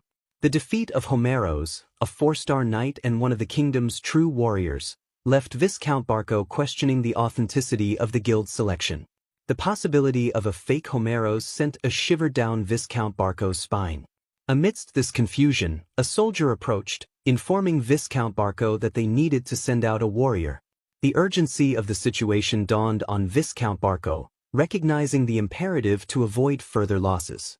In a surprising move, Viscount Barco decided to send out Benson, a null-star knight. This decision startled the soldier, who grasped the implied risk of deploying a seemingly low-ranking warrior. However, Viscount Barco saw this as an opportunity for Benson to redeem himself. especially after an incident during a social event that had tarnished the Barco family's reputation. It was a chance for Benson to prove his mettle in the arena. As Benson found himself standing in the arena, the audience struggled to identify the unfamiliar knight. The Lawrence camp, meanwhile, began to strategize for the unexpected opponent. Kevin noticed Benson and approached Roman with an intensity in his eyes that conveyed a killer intent. Roman, perceptive to the harsh dynamics of their world, understood the unspoken challenge that Kevin sought to embrace. In a world where survival of the fittest reigns supreme, Roman contemplated the stark reality that losers were often met with death. Even though Benson held a null-star rank status, Roman acknowledged the potential threat he posed, recognizing that every opponent brought its challenges. Despite the smile he wore, Roman understood the gravity of the situation and the stakes at play. With a nod of permission, Roman allowed Kevin to take on the challenge posed by Benson. As Kevin stepped into the arena, the atmosphere became charged with anticipation. Within the confines of the arena, Benson grappled with fear, questioning the series of events that led him to this daunting moment. Once strolling down a promising path with the security of his father's knighthood, Benson had ascended to become a knight of the influential Barco family in the Northeast. The road had seemed secure until the heavy cost of loyalty revealed itself, an obligation to face potential death in a warrior battle. As Benson sized up his opponent, Kevin, a surprising sense of familiarity eased his apprehension despite the grim circumstances. A smirk adorned Benson's face, signaling a misplaced confidence that victory was well within his grasp. The two warriors, Kevin and Benson, stood poised for the impending clash. In the tense atmosphere, Benson couldn't help but smirk, questioning Kevin's motives, whether seeking revenge or volunteering for the battle. Regardless, Benson pointed out the shared experience of abandonment by their respective lieges. For Benson, this encounter felt like an unexpected stroke of good fortune, a chance to turn the situation to his advantage. In response, Kevin, with a steely glare in his eyes, declared himself nothing more than a sword protecting his liege. This revelation only fueled Benson's determination. Charging at Kevin with full force, Kevin skillfully avoided Benson's attack and poised himself to strike. Benson caught Kevin off guard, evading his attack and countering with a swift kick to Kevin's stomach. The impact sent Kevin sprawling to the ground, a surprising turn of events that played to Benson's advantage. Observing the unfolding spectacle, Chris couldn't ignore the substantial difference in their physical builds. The question of Roman's strategic reasoning loomed large in Chris's mind. What had prompted the decision to send Kevin into the fray? Benson, seizing the momentum, unleashed a barrage of slashes upon Kevin's body. Despite the onslaught, Kevin displayed resilience, standing firm against each strike. A glare in Kevin's eyes hinted at an internal struggle, a darker force within him coming to the forefront. As Benson continued his assault, Kevin's internal conflict intensified. The devil within Kevin whispered the desire for revenge against Benson, urging him to take control of the situation. With a menacing determination, Kevin readied himself to strike back. In the realm of swords and spirits, Roman harbored a belief that Kevin's self-amputation marked the arrival of a demonic entity into his consciousness. This conviction fueled Roman's determination to unearth and tame the sinister force dwelling within Kevin. The unfolding drama transpired during a gripping duel, a battleground where Kevin found himself entirely in the clutches of the demonic spirit. Kevin, his eyes ablaze with a menacing red glow, moved with uncanny grace as Benson's strikes rained down upon him. The demonic spirit, a clandestine puppeteer, guided Kevin's every move, transforming him into a formidable force on the battlefield. Amid the chaos, Benson's attacks met with air as Kevin, under the otherworldly influence, skillfully dodged and countered with lethal precision. The demonic spirit whispered directives into Kevin's mind, urging him to annihilate his opponent. Kevin, fueled by a desire to be a more indispensable weapon for his leader than his counterpart Chris, grappled with conflicting emotions. In the crucible of battle, a vortex of thoughts churned within Kevin, feelings of inadequacy, unyielding loyalty to his liege, and a relentless drive to prove his worth. These tumultuous emotions became the catalyst for the emergence of the demonic spirit. Kevin's eyes, once vivid, transformed into an ominous shade of red, and an ethereal aura enveloped him, signaling the fusion of mortal and malevolent forces. With an unsettling calm, Kevin charged at Benson with unbridled determination, catching the seasoned warrior off guard. Benson, a veteran of many battles, was shocked by the manifestation of a crimson aura surrounding Kevin. It was a sight foreign to him, a testament to the unpredictable nature of the demonic spirit's influence. Before Benson could muster a response, Kevin's blade, infused with demonic power, threatened to pierce through his armor. Despite Benson's attempt to evade the impending strike, Kevin pressed on with unwavering resolve. The demonic spirit's power coursed through him, and with a single decisive blow, Kevin brought down his opponent.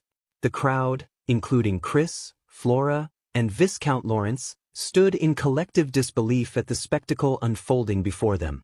Kevin's transformation from a seemingly ordinary warrior to a vessel of demonic might was nothing short of astonishing. Having vanquished Benson, Kevin strode purposefully toward Roman, the orchestrator of this otherworldly journey. Kneeling before his leader, Kevin declared his return. Roman, recognizing the success of his unconventional approach, commended Kevin for a job well done. In that moment of acknowledgement, a triumphant smile adorned his face. Kevin's sense of purpose and belonging found validation. As the dust settled on Kevin's conquest, the arena witnessed the conclusion of another battle between Lawrence and Barco. With a resounding victory in all 3 matches, Lawrence emerged as an indisputable victor.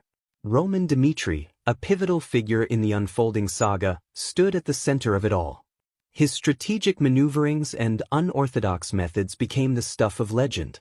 Word of Roman's accomplishments echoed beyond the arena, spreading like wildfire across the continent. Tales of his exploits, though embellished with a blend of truths and lies, captivated the imaginations of people from distant lands. In the aftermath of Lawrence's triumph over Barco, a wave of speculation and opinions flooded the streets. Some onlookers whispered that Barco must be grappling with frustration, given the grand spectacle they had made before ultimately facing defeat. Others, however, asserted that Lawrence had been justified in their stance from the very beginning. Amidst the gossip and hearsay, a narrative emerged casting Roman Dimitri as the unexpected hero in this unfolding drama. Rumors spread like wildfire, recounting how Roman Dimitri, seemingly on a whim, decimated hundreds of Barco soldiers from the rear. The tale continued with a vivid description of Roman's prowess, narrating how he effortlessly erased Flair with a single devastating strike. The prevailing sentiment now suggested that without Roman's intervention, Barco might have successfully planted their flag in Lawrence's territory. Roman Dimitri, once the dormant dragon of the Dimitri family, was now soaring into the skies, amassing heroic tales that captivated the collective imagination. As the scene shifted to the heart of Barco Castle, a contrasting narrative unfolded within the chamber. The weight of impending doom pressed upon him as reminders from the Golden Bank arrived, principal and interest demands that seemed insurmountable. Additionally, compensating for the loss of manpower in Homeros and deflecting responsibility from the mercenary guild added to the mounting pressure. Frustration etched itself on Viscount Barco's face as he lamented the swift decline of his once untouchable status. Viscount Barco attributed this sudden downturn to Roman Dimitri. The nobles who had once vied for Barco's favor, when it held the title of the Northeast powerhouse, now acted as if Barco was invisible. Viscount believed that Roman's interference was the catalyst for this dramatic shift. As he reflected on the situation, Viscount Barco realized that Roman Dimitri had committed a grave transgression in the eyes of the aristocracy, an act that went against the unspoken rules of their privileged society. In the throes of this realization, Viscount Barco saw this as the last chance to salvage what remained of the Barco family's standing and influence. A few days later, Viscount Barco summoned a gathering of other nobles for a crucial discussion. Gratitude laced his words as he acknowledged their presence, though the air in the room was thick with tension. Cutting to the chase, the other nobles, uninterested in pleasantries, pressed Viscount Barco to get to the heart of the matter. Viscount Barco laid out his case. He began by reminding everyone that Barco's attack on Lawrence was rooted in a valid cause, emphasizing the crucial role that justification played in aristocratic circles. Painting Barco as the aggrieved party with a legitimate cause for their actions against Lawrence, he appealed to the aristocratic principles that governed their society. Viscount Barco sought to elucidate the underlying purpose of the war against Lawrence. He contended that the conflict aimed to extract retribution from Lawrence for the decisions made by their ancestors. Viscount Barco asserted that the central government had validated this cause, substantiated by the dispatch of a judge to oversee the proceedings. However, frustration crept into his voice as he detailed how Roman Dimitri had interjected into the conflict without any discernible justification, resulting in the loss of flair due to a calculated ambush. Expressing his incredulity, Viscount Barco highlighted a perplexing aspect of the warrior battle. Not a single warrior from Lawrence had participated. He questioned the rationale behind such a scenario, underscoring the lack of connection between the declared cause and the absence of Lawrence's direct involvement. In Viscount Barco's view, Roman Dimitri's motives remained elusive, with no apparent cause for him to aid Lawrence. He underscored that the dissolution of the engagement between the Dimitri and Lawrence families left Roman as a stranger to Lawrence, devoid of any valid reason for his unwarranted interference. Viscount Barco insisted that Roman Dimitri's actions had overstepped acceptable boundaries, a sentiment that resonated with others at the table who began to align with his perspective.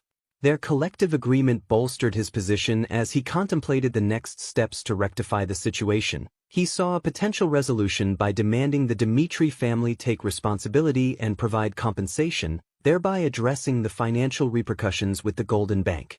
As Viscount Barco pondered this course of action, the deliberations were abruptly interrupted by the creaking sound of the chamber door swinging open. To everyone's surprise, Roman Dimitri strode in, injecting an air of tension into the already charged atmosphere. Viscount Barco, momentarily shocked by Roman's unexpected presence at the table, now faced a direct challenge from the enigmatic figure. With a sinister look, Roman Dimitri invited Viscount Barco to voice any complaints directly to his face. The narrative then takes us to Lawrence's territory, where Chris is taken aback upon learning of Roman's intent to visit Barco. Concerned for Roman's well-being, Chris strongly advises against it, emphasizing that Viscount Barco is unlikely to let Roman off the hook easily. Roman, however, counters Chris's apprehensions, challenging him to consider the inevitable trajectory of their relationship with Barco. Chris, perceiving Roman as Barco's mortal enemy, suggests that avoiding a meeting with Barco would be the most prudent course of action. Undeterred by Chris's cautionary words, Roman asserts that the situation might have been different if he hadn't initiated the conflict. However, now that the conflict has begun, Roman believes he must see it through to its conclusion. He is convinced that Barco harbors a deep-seated grudge against him. With determination, Roman mounts his horse and informs Chris that, at this critical juncture for Barco, it's the opportune time to address the root of revenge. Despite Chris's shock, Roman resolves to face the impending confrontation alone. Returning to the present, Roman shares with everyone his curiosity about the cause Barco presented at the meeting. Viscount Barco, visibly angered by Roman's presence, perceives Roman's apparent disregard for the difference in their social statuses. Addressing Roman as a commoner who hasn't inherited a title, Viscount Barco scolds him for daring to ignore the nuances of aristocratic law. He proceeds to educate Roman about the intricacies of the Cairo kingdom's rules, emphasizing the prohibition against interfering in a war without a justifiable cause according to aristocratic law. Viscount Barco explains that he presented a valid cause, obtained approval from the central government, and subsequently declared a territorial war against Lawrence. In response to Roman's seemingly dismissive attitude towards the established procedures, Viscount Barco rebukes him, asserting that these regulations exist to safeguard the honor of each noble. Ignorance of aristocratic law, Viscount Barco argues, is no excuse. In a stern tone, he accuses Roman of bringing disgrace to the Dimitri family through his impulsive actions. He foresees severe consequences for the Dimitri family, consequences that arise directly from Roman's perceived transgressions. In the aftermath of Viscount Barco's scathing remarks about the Dimitris, the northeastern nobles were quick to criticize them, laying the blame squarely on the shoulders of their perceived clumsy son, Roman Dimitri. Seemingly unfazed, Roman calmly addressed Viscount Barco, asking if he had said his piece. Feeling it was time to present his cause, Roman adopted a sinister expression that caught Viscount Barco off guard. Roman's tone took a dark turn as he revealed a shocking truth to everyone present. He explained that, initially, the Lawrence and Dimitri families had planned to be connected through matrimony. However, Roman was now considered nothing more than a disengaged fool in the eyes of those around the table. He challenged their assumptions, questioning why they thought the marriage was called off. Was it due to his reputation or his experience with women? Roman dismissed these rumors as false, choosing this moment to reveal a hidden and disturbing reality. The engagement was broken off because Roman had been threatened by Anthony Barco, the eldest son of the Barco family. The revelation sent shock waves through the room, leaving everyone, including Viscount Barco, stunned. Roman continued recounting a meticulously orchestrated trap during a social gathering at the Barco estate. Roman, once close to Anthony Barco, attended the party at Anthony's invitation. However, Roman fell into a trap, finding himself in the same room as Emily Barco. Anthony exploited this situation to coerce Roman into canceling the marriage with Lawrence, revealing a premeditated scheme aimed at separating Lawrence and Dimitri. The truth unfolded before them, and the dynamics of the room shifted as some present began to reconsider their judgment, wondering if Barco might be in the wrong. Roman, with confidence in his voice, asserted that once a weakness is exposed, it ceases to be a vulnerability. Viscount Barco, flustered and disbelieving, dismissed Roman's account as nonsense, expressing disgust at what he perceived as Roman's attempt to cover up the truth. However, Roman anticipated Viscount Barco's reaction and proceeded to disclose another reason for his interference in the war between Barco and Lawrence. Barco, caught off guard once again, could only express surprise. Roman boldly asserted that Anthony had crossed a line by threatening one of Roman's close associates, Flora Lawrence. The shocking turn of events had led Flora to ultimately break off her engagement with Roman. As Roman fixed Viscount Barco with a penetrating gaze, he challenged to deny this unsettling truth and urged him to seek confirmation from Flora Lawrence herself. Seizing the opportunity to turn the tables, Roman acknowledged Anthony Barco's deceitful actions and revealed his tactical response.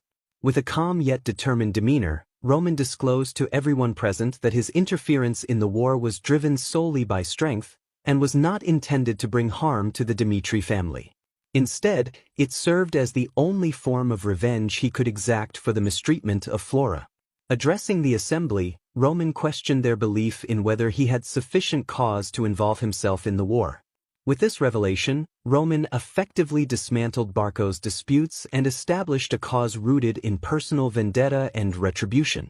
Barco, visibly stunned by the turn of events, grappled with the realization that exposing Roman's supposed lack of cause was now a futile endeavor. Viscount Barco, feeling the pressure of the situation, contemplated his next move, recognizing that time was of the essence. He pondered the idea of stalling for time and exploring alternative solutions to salvage what remained of his family's standing. Despite his skepticism, Viscount Barco conveyed his intent to confirm the truth at a later time, attempting to buy himself a reprieve. However, Roman wasn't content with leaving the matter unresolved. He presented Viscount Barco with two distinct options, each carrying profound implications for both families involved. The first option was a more straightforward approach to conclude the matter by having Anthony Barco punished for his transgressions, treating it as a personal issue between Roman and the Barco family. The second option, more ominous, involved allowing the issue to escalate into a full-fledged dispute between the two noble houses, Barco and Dimitri. Roman made it clear that a decision had to be made on the spot. Sensing the urgency of the situation, he issued a stark ultimatum to Viscount Barco. If a choice wasn't made immediately, Roman declared his intention to return to his family and divulge the entirety of the situation to his father. Viscount Barco, taken aback by this revelation, grappled with the gravity of the situation. He believed that it was crucial for the Barco family to steer clear of a war with the Dimitri family. If Barco were to engage in a conflict with Dimitri, especially when Barco was already teetering on the brink of collapse, the outcome could be the total annihilation of the Barco family. He initially proposed that Anthony apologize on his knees, but was met with a resolute rejection from Roman.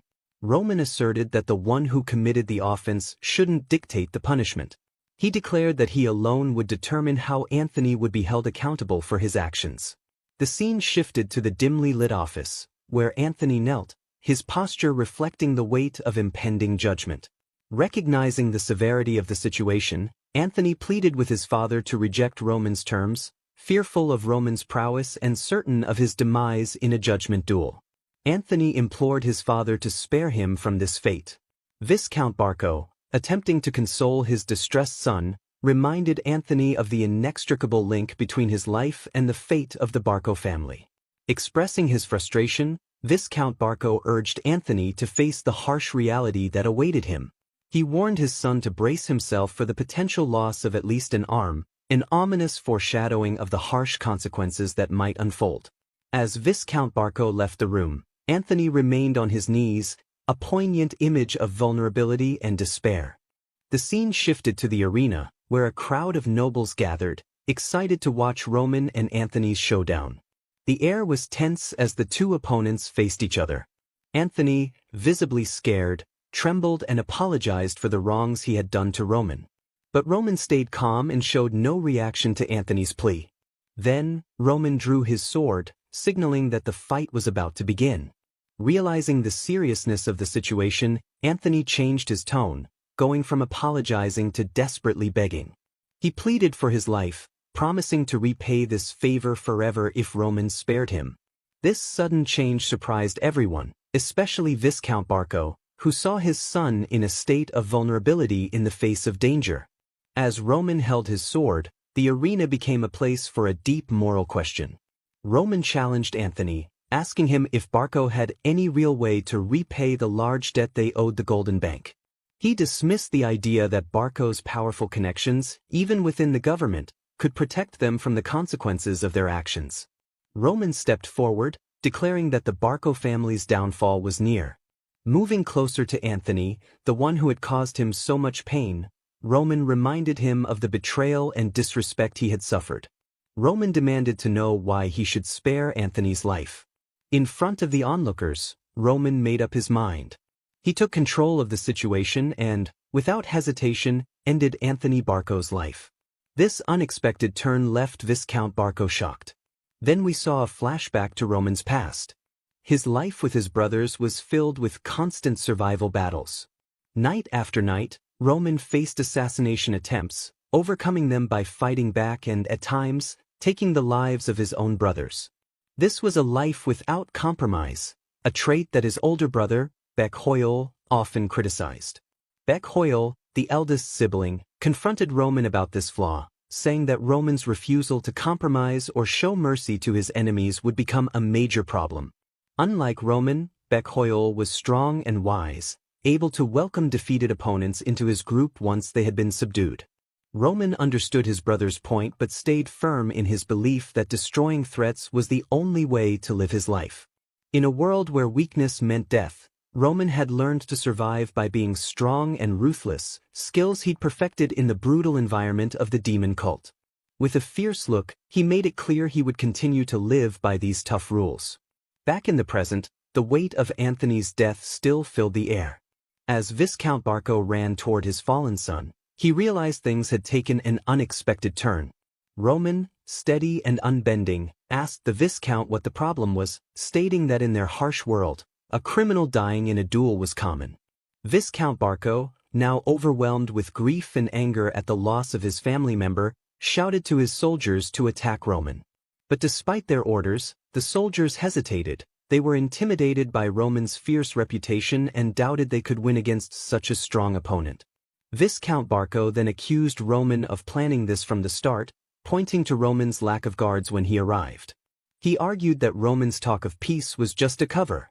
Roman responded with a determined gaze, revealing that his decision to cut ties with the Barco family was made the moment Anthony threatened him. Tensions rose as Roman announced that he couldn't share the same world as the Barco family. He turned to the other nobles, making it clear that everything happening was the result of their actions. His aura glowed purple as he warned anyone still siding with the Barco family that they would face his wrath. In a final attempt to regain control, Viscount Barco asked if Roman thought he could just walk away from this unscathed. Roman dismissed the question, promising he'd watch the Barco family's every move and continue his attacks until they were fully defeated. With his message delivered, Roman walked out, leaving Viscount Barco to confront the consequences of his family's choices.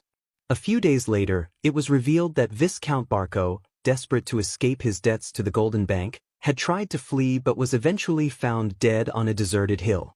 The once powerful Barco family, which had been highly influential in the northeast, had crumbled in disgrace. The scene shifts to Dimitri's palace, where Hans sees young Master Roman. Curious, Hans asks Roman why he's out late at night, noticing that Roman's clothes are covered in blood. Roman, smiling, says that the moonlight inspired him to take a walk since it had been a long time. As Roman changes, Hans shares his concern, saying that everyone worries about him. Hans is glad that people care about Roman but is nervous about Roman's habit of risking himself, especially with dangerous things like war. He advises Roman to be more careful, and Roman replies that he's heard this from Hans before. Roman reminds Hans that he is one of Roman's people, and Hans agrees, remembering a past life when Roman, then known as Baek Jung-hyuk, had killed many enemies. In that life, Roman had a rule that helped him become a heavenly demon. Protecting those who served him was most important. Roman explains that one person he cares about is worth more to him than countless enemies. He ends by promising to do his best to protect those under his care. During the uproar around the Barco family, the Malok family arranged a social gathering to adapt to the shifting power alliances. Leading the Malok family was Helena Malok, a poised and influential woman who believed Dimitri would become the main figure in the northeast. As the night progressed, Helena, as the head of the Malok family, directed the event carefully, seeing this as the right moment to reinforce their support for Dimitri. The gathering was a subtle but clear show of loyalty that had always been there. Guests arrived with a sense of anticipation. Helena, dressed in elegant attire, welcomed Rihanna Dimitri, the strong lady of the Dimitri family. As Baron Dimitri's wife, Rihanna had played a key role in handling the complex politics of the aristocracy. Her connections with noble ladies weren't just social, they were carefully planned steps to build power. Baron Romero, her husband, didn't have her skill for politics. The interference from the Barco family threatened Dimitri's rise among the aristocrats. However, Rihanna, with her sharp political sense, had prepared in advance, stopping the Dimitri family from falling apart due to Barco's interference. She thanked the noble ladies present, recognizing their importance in what was unfolding. She stressed that this gathering was more than just a social event, it was a platform for unity and understanding in the region. Her words were powerful, highlighting the need for people in the same area to come together during changing times. As the ladies gathered around the table, a sense of purpose filled the room. Helena Malok seized the moment and focused on Rihanna Dimitri. With a thoughtful look, she asked Rihanna what she thought about her daughter Veronica. Helena believed Veronica would be a good match for Roman, which surprised the group. Roman, at 25, Helena said, was ready to take on responsibility. It was time for him to find a wife and start a family, a strategic move that would secure the future of the Malok family in the aristocratic society. This was a delicate matter, and Helena wanted to make it clear that her suggestion wasn't just because of her own preferences as a mother. With sincerity, she assured Rihanna that she didn't support Veronica as a match for Roman only because they were family. She truly thought Veronica had the qualities that would make her a good partner for Roman. Before Helena could explain further, other noble ladies at the table interrupted, casting doubts on her proposal. They pointed out that Veronica was already in talks for a marriage with another family, effectively shutting down Helena's suggestion. The atmosphere shifted, now filled with disappointment and curiosity as the attention turned from Helena's family to potential suitors for Roman. Sensing an opportunity, other noble ladies eagerly pulled Rihanna into the conversation, expressing their interest in their daughters becoming potential matches for Roman. Each lady hoped to secure Roman's hand in marriage for her daughter. Rihanna, who understood the complex world of aristocracy well, paused to reflect on the past 6 years. Roman, the oldest son of the Dimitri family, had often been sidelined and seen as a burden in aristocratic circles. His position was further complicated by the fact that he wouldn't inherit the family's wealth. However, his recent rise to the rank of a 4-star knight had changed everything, giving him a promising future he had long been denied.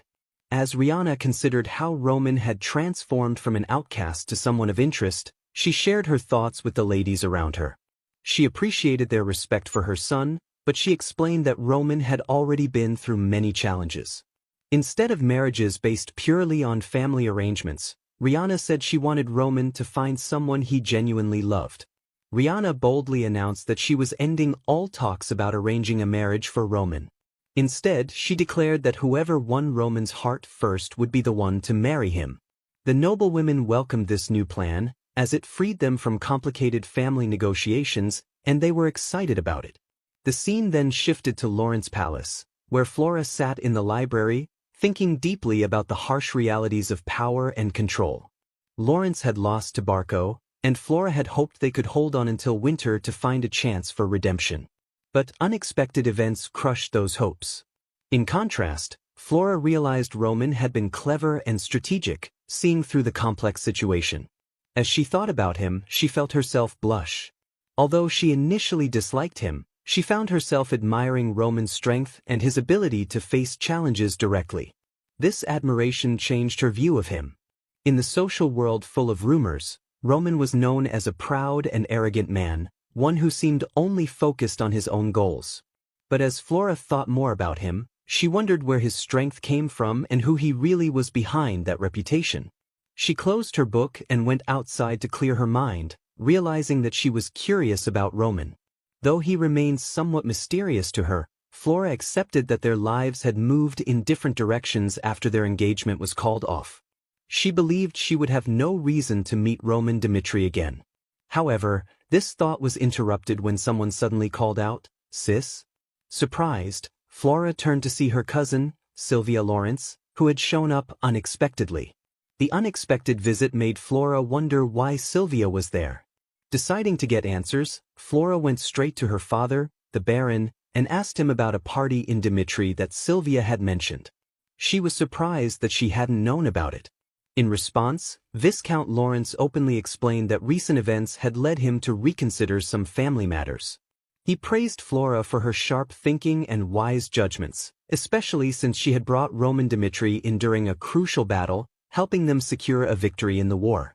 Viscount Lawrence was grateful for Flora's hard work and admitted that he had underestimated her before. He regretted not recognizing her value sooner and promised Flora that he would never make that mistake again. He vowed to fully support her dreams and goals, freeing her from the family expectations that might have held her back. Flora was touched by her father's words, but as she prepared to attend a party, she couldn't shake off a hint of doubt. Even though her father seemed sincere, Flora remained careful, knowing family relationships could be complicated.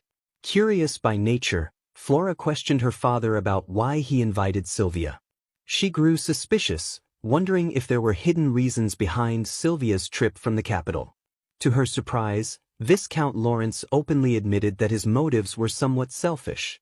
Flora realized he was trying to rebuild a bond between the Lawrence and Dimitri families through Sylvia.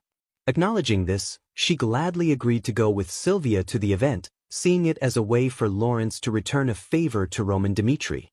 Viscount Lawrence then assured Flora that she didn't need to worry, he would make sure she stayed uninvolved with Roman. However, Flora, with determination, insisted on being cautious herself. The story then moved to the Valhalla Temple in the Cairo Kingdom, where Willis, the temple head and Valhalla ranking evaluator, received surprising news. He learned about a 25-year-old nobleman from a remote area who had defeated a 4-star Aura Knight in a single move. Intrigued, Willis thought this might be a new prodigy and decided he should personally verify the story.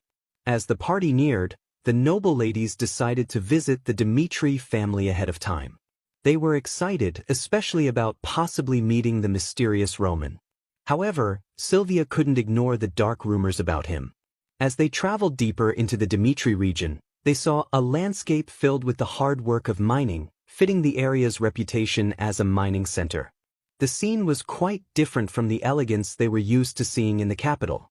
They began to question the quality of life in a neighborhood like this and doubted if Dimitri really held any broad appeal. Even the ordinary people in the capital, they thought, cared about keeping things presentable. Sylvia, openly displeased, covered her face with a handkerchief, finding Dimitri completely lacking in beauty.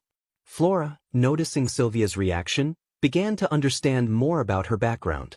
Sylvia's father was a merchant who had settled in the capital, and he was the younger brother of Viscount Lawrence. To Flora, the busy capital was entirely different from both Lawrence and Dimitri, which now seemed more like the countryside compared to the city she knew. As they continued walking, they saw miners coming back from their work, covered in a thin layer of dust. The sight made the noble ladies uneasy, especially because they worried the dust might dirty their fancy clothes. A miner walked confidently down the street, and to the noble ladies he represented the core of Dimitri, a place focused on industrial work. Then, Flora saw someone passing by who looked like Roman, tricking her into thinking it was him. When she looked closer, she realized it wasn't Roman but only her imagination. However, soon after, the real Roman Dimitri appeared. His loyal butler, Hans, hurried to meet him with a look of concern. Hans was worried about Roman going to the mines, and when he saw Roman was covered in dust, he tried to help clean him up. Roman, however, stopped him, refusing the help. The activity around Roman caught the attention of the noble ladies, who became excited at seeing the mysterious Roman Dimitri in person. Sylvia, in particular, found Roman even more charming than the rumors suggested. Thinking about the gossip that Roman, the second son of Dimitri, might lose his place as an heir, Sylvia wondered if those rumors could be true.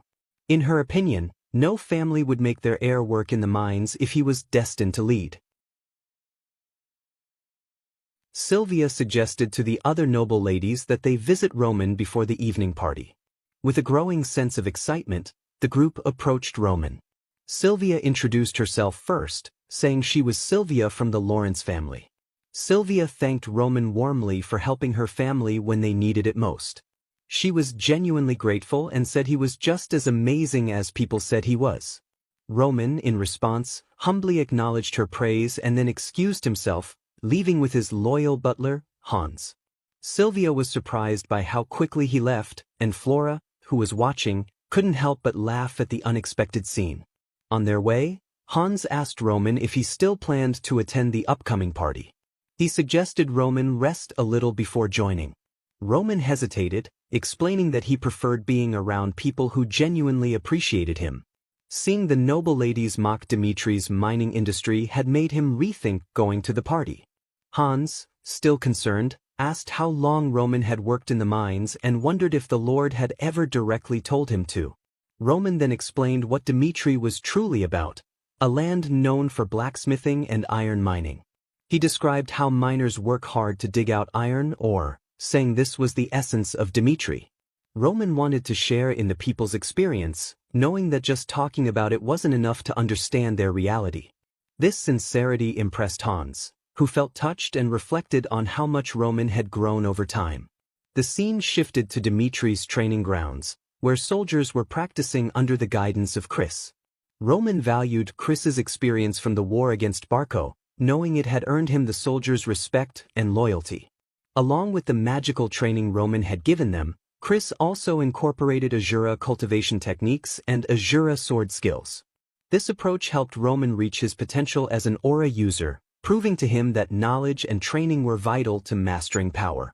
Yet Roman realized he needed more than just these basics for the path ahead. Recognizing his strong analytical skills, he knew he needed his own intelligence force, though he currently lacked the money and people for it. To address this, he called Chris over for a talk. When Chris arrived, Roman asked him how the training was progressing. Chris excitedly shared that the soldiers were eager to learn and quick to pick up new skills, suggesting they would soon show great progress. At that moment, Roman mentioned his plan to teach Chris a new sword technique. Chris was surprised by the offer and listened closely as Roman explained. Roman noted that Chris had a unique way of doing things that set him apart from the others. He acknowledged that Chris had already created his own style, which made it harder for him to learn new methods. However, Roman believed Chris was now ready for a fresh challenge. With anticipation, Roman announced the name of the sword technique he wanted to teach Chris: Lightning Flash. This technique was once highly respected in the Murim and was tied to a famous event called the Great Master of the World. For Chris, learning lightning flash was the next step in his martial arts journey, promising new growth and skill. Meanwhile, the Dimitri palace was lively with a party in full swing. The butler announced Roman's entrance, sparking excitement among the noble ladies. When Roman walked in, his charm immediately drew everyone's attention. The noble girls blushed, captivated by his presence, and quickly gathered around him to find out why he had left earlier in the day. With a warm smile, Roman explained that he had finished his work and wanted to be more presentable for the event. His simple answer and easygoing nature won over the curious ladies. Sylvia, one of the nobles, couldn't hide her admiration, saying that Roman matched the impressive rumors about him. Jokingly, she commented on how unusual it was for a noble heir to mix with minors and wondered if her own life might change with someone like Roman as her husband. Roman, humble as ever, brushed off the compliment, saying Sylvia was being too kind. The party continued with Roman engaging effortlessly with the noble ladies, his friendly manner making him the center of attention. Later, Roman stepped out to the balcony for a quiet moment alone. Without him noticing, Flora came up behind him.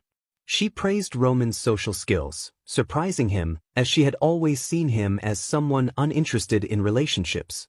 For her, it was unexpected to see him take on such a social role. Roman explained why he acted the way he did at the party, highlighting that it was different because his parents and their guests were there. As they talked, Roman remembered the first time he met Flora, comparing it to their current situation.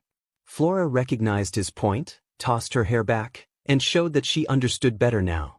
She realized that her earlier disrespect didn't change how Roman treated her.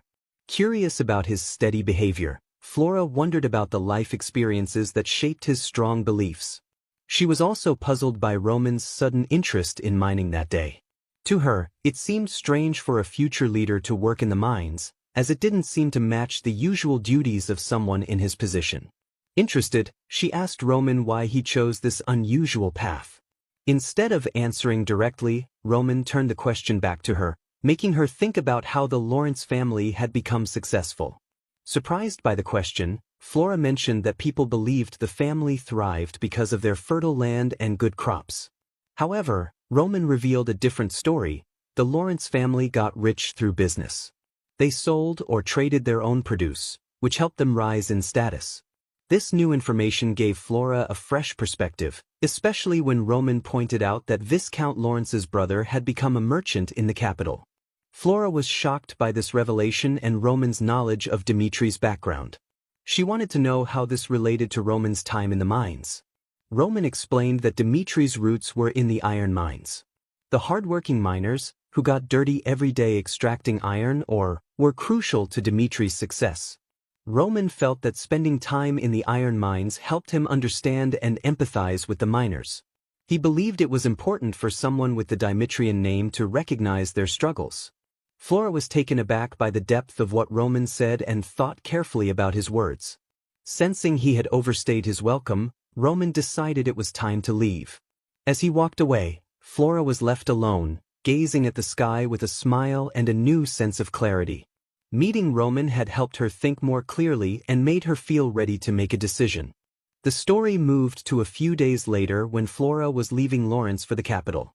This was an important moment, showing Flora leaving the safe greenhouse of Lawrence and stepping into the bigger world outside. Her choice to explore beyond what she knew suggested that she was about to go through a big change. Next, the scene shifted to the iron mines, where Jacob, the master of the mines, was talking with Hendrik, the master blacksmith, about the recent work. Jacob spoke confidently, telling Hendrik that the Lawrence mountain had only been partly explored. He assured Hendrik that even if the Dimitri family kept mining it for many years, the iron would not run out. With his many years of experience, Jacob promised that the mine would remain rich for a long time.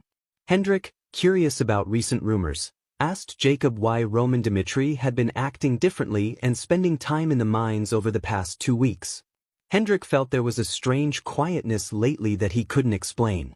The story then flashed back 2 weeks ago, when the miners heard that Lord Roman Dimitri would be joining them in the mine.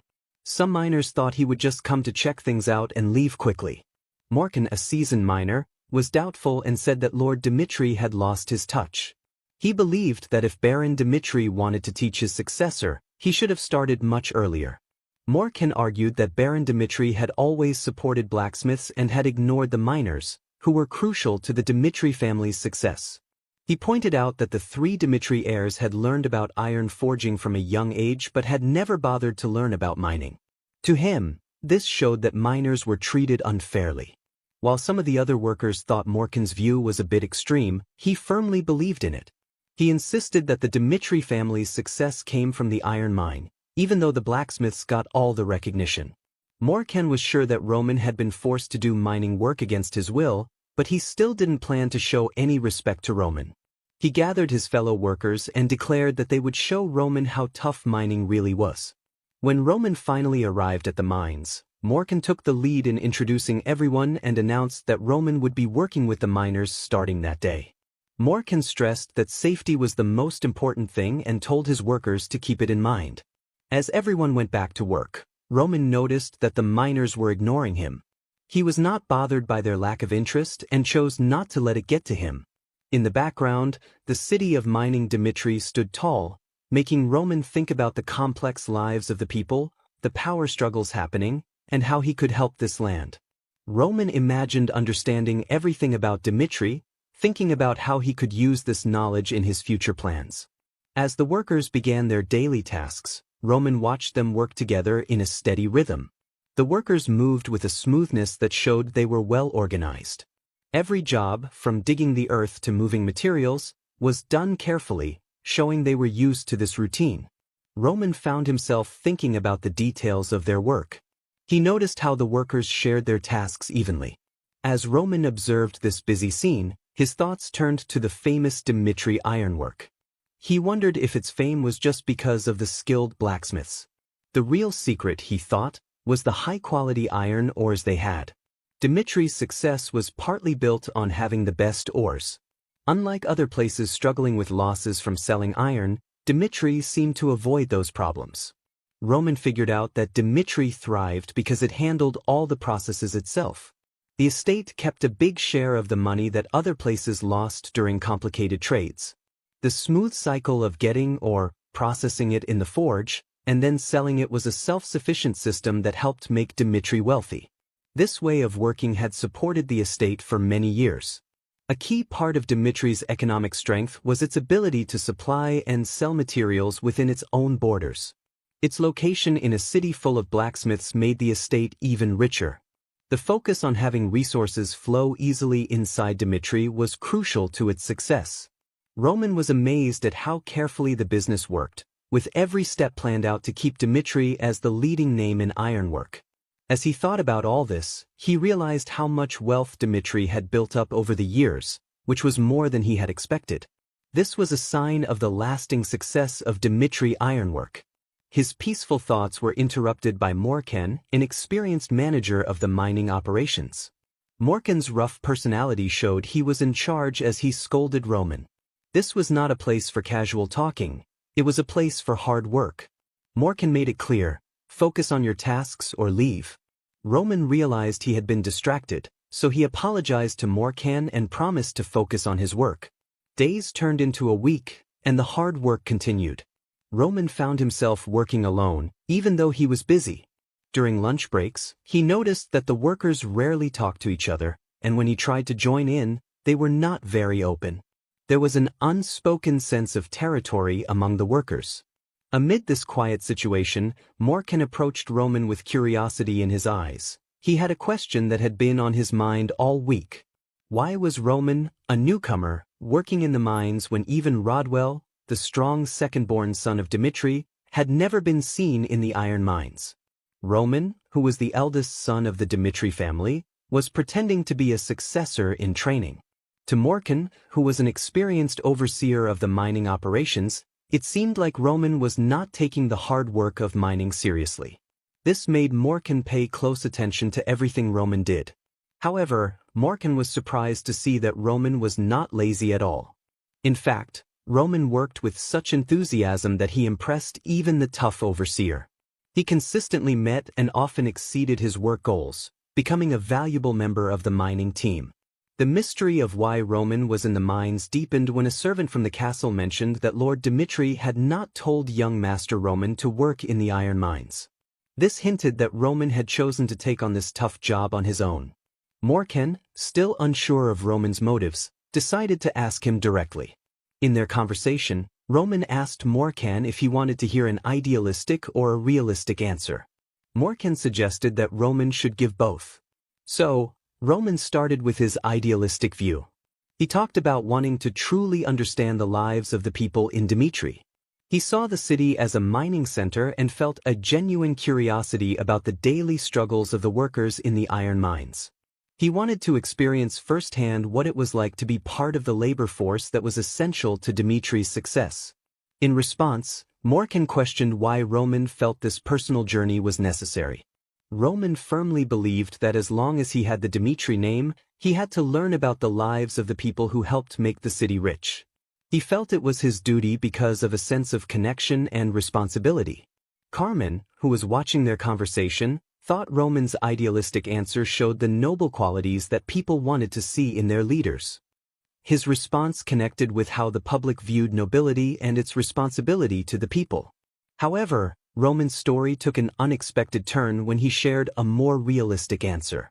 Even though the Dimitri name was linked to great wealth, Roman admitted that most of that wealth actually belonged to his father. He wasn't just in the iron mine to learn. He was also trying to contribute to the family's success and to claim what he felt was rightfully his. Morkan, who had been skeptical at first, started to laugh at this revelation. The idea that Roman was trying to stake his claim to his father's riches through hard work in the mines was something Morkan had not expected. It became clear that Roman understood the important dynamics at play within Dimitri. As they stood in the mining area, Morkan invited Roman to ask any questions he had. Roman had many questions, and Morkan was a patient and helpful guide. Through their conversation, Roman learned that Dimitri's iron mine was huge, the largest in the kingdom and among the biggest on the continent. This included areas known as the edge of the continent, which lay outside of Dimitri's borders. However, Morkan brought a dose of reality to their discussion. Despite all the grand claims, the mine's actual production didn't live up to its potential. The dangerous working conditions slowed down the mining process and affected productivity. Even though Lord Dimitri had put safety measures in place, real dangers still existed. The northeastern mountains, which often experienced earthquakes, served as an unpredictable reminder of how fragile human efforts can be against nature's power. Suddenly, the situation became very real when an earthquake struck the mining site. Morkan quickly rushed to see what was happening. He soon received grim news. The 8th shaft had collapsed, trapping a worker under the debris. Panic and uncertainty spread among the workers as they reacted to the disaster. The fear of more collapses stopped anyone from rushing in to help. In the middle of the chaos, Roman, filled with strong determination, made a brave suggestion. He announced that he would go down into the collapsed shaft to rescue the trapped worker. Morkan, surprised and worried, expressed real concern for Roman's safety. He warned that even an aura knight like Roman might not be safe if the shaft collapsed again. But Roman was firm and determined. He looked Morkan in the eye and reminded him of the responsibility that came with the Dimitri name. The seriousness of this responsibility showed in Roman's eyes, clearly showing his strong commitment to the Dimitri legacy. Morkan, shocked by Roman's unexpected determination, could only watch as Roman sprang into action. With surprising grace, he moved carefully from one unstable rock to another. For those waiting above, the moments felt like an eternity as they held their breaths in fear and hope. Then, against all odds, Roman came back up, carrying the injured worker on his back. The crowd erupted in cheers, their joy ringing through the mine, a mix of relief and gratitude. Once out of the shaft, Roman quickly focused on the injured worker, skillfully wrapping their wounds. Morkan, watching this, was impressed by Roman's unexpected skill in treating injuries. After finishing the first aid, Roman calmly told the workers to take the injured person to a doctor. He promised he would pay for any potions needed for their treatment. The workers quickly sprang into action, carrying their hurt friend on a stretcher to get medical help. After the immediate danger was over, Roman gathered the workers to discuss the bigger issues from the accident.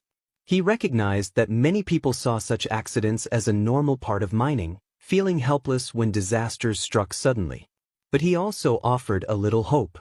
As a member of the Dimitri family, Roman promised to face the challenges the miners faced in any way he could. What surprised Morkan even more was Roman's confidence that this effort wouldn't take long. The scene then shifts to Baron Dimitri's office, a place where family worries and important decisions come together. Baron Dimitri, a father anxious about his son's safety, asks Roman directly about the dangerous incident. In response, Roman assures him that he came out of the situation unharmed. But Baron Dimitri, showing a father's concern, presses for more details about why Roman took such a risk. He points out the real dangers and the hard truth that, even though Roman is a skilled aura swordsman, taking on certain challenges by himself is very risky. There's a recognition that even someone as talented as Roman has weaknesses that he can't completely ignore. As they talk, Baron Dimitri openly shares how serious the situation is. He stresses that Roman was lucky this time, but his reckless behavior could have cost him his son. This is a serious warning, and it doesn't come with any sense of family favoritism. Baron Dimitri wants Roman to see how serious this is and what could happen if he keeps acting so boldly. The tone of the conversation shows that the situation is serious, regardless of their family ties. In reply, Roman stands his ground and says he did what he felt he had to do. He insists that even if he could go back in time, he would make the same choice again. He firmly believes in the rightness of his actions and follows a personal code that goes beyond just family matters. This response frustrates Baron Dimitri, who raises his voice in anger. He can't understand why Roman, as the oldest son in the Dimitri family, would choose such a dangerous path. But Roman remains firm, stating that his decision was based not just on family expectations but on a larger sense of duty connected to the Dimitri name. Baron Dimitri, feeling confused and annoyed, tells Roman to stop working in the iron mines. He doesn't understand this decision at all. He reminds Roman that he never asked him to do this and questions why he would choose such an unusual path. Roman, however, explains that to truly understand the Dimitri family, one must go beyond the blacksmith's workshop. While he acknowledges that the family is well known for their blacksmithing, he points out that most people in the area make their living in the iron mines. Therefore, his choice to work in the mines was a thoughtful way to connect their family's reputation with the real lives of the local people. Baron Dimitri, intrigued by this idea, asks Roman to share what he learned from working in the iron mines. Roman responds by describing the tough conditions that the workers face.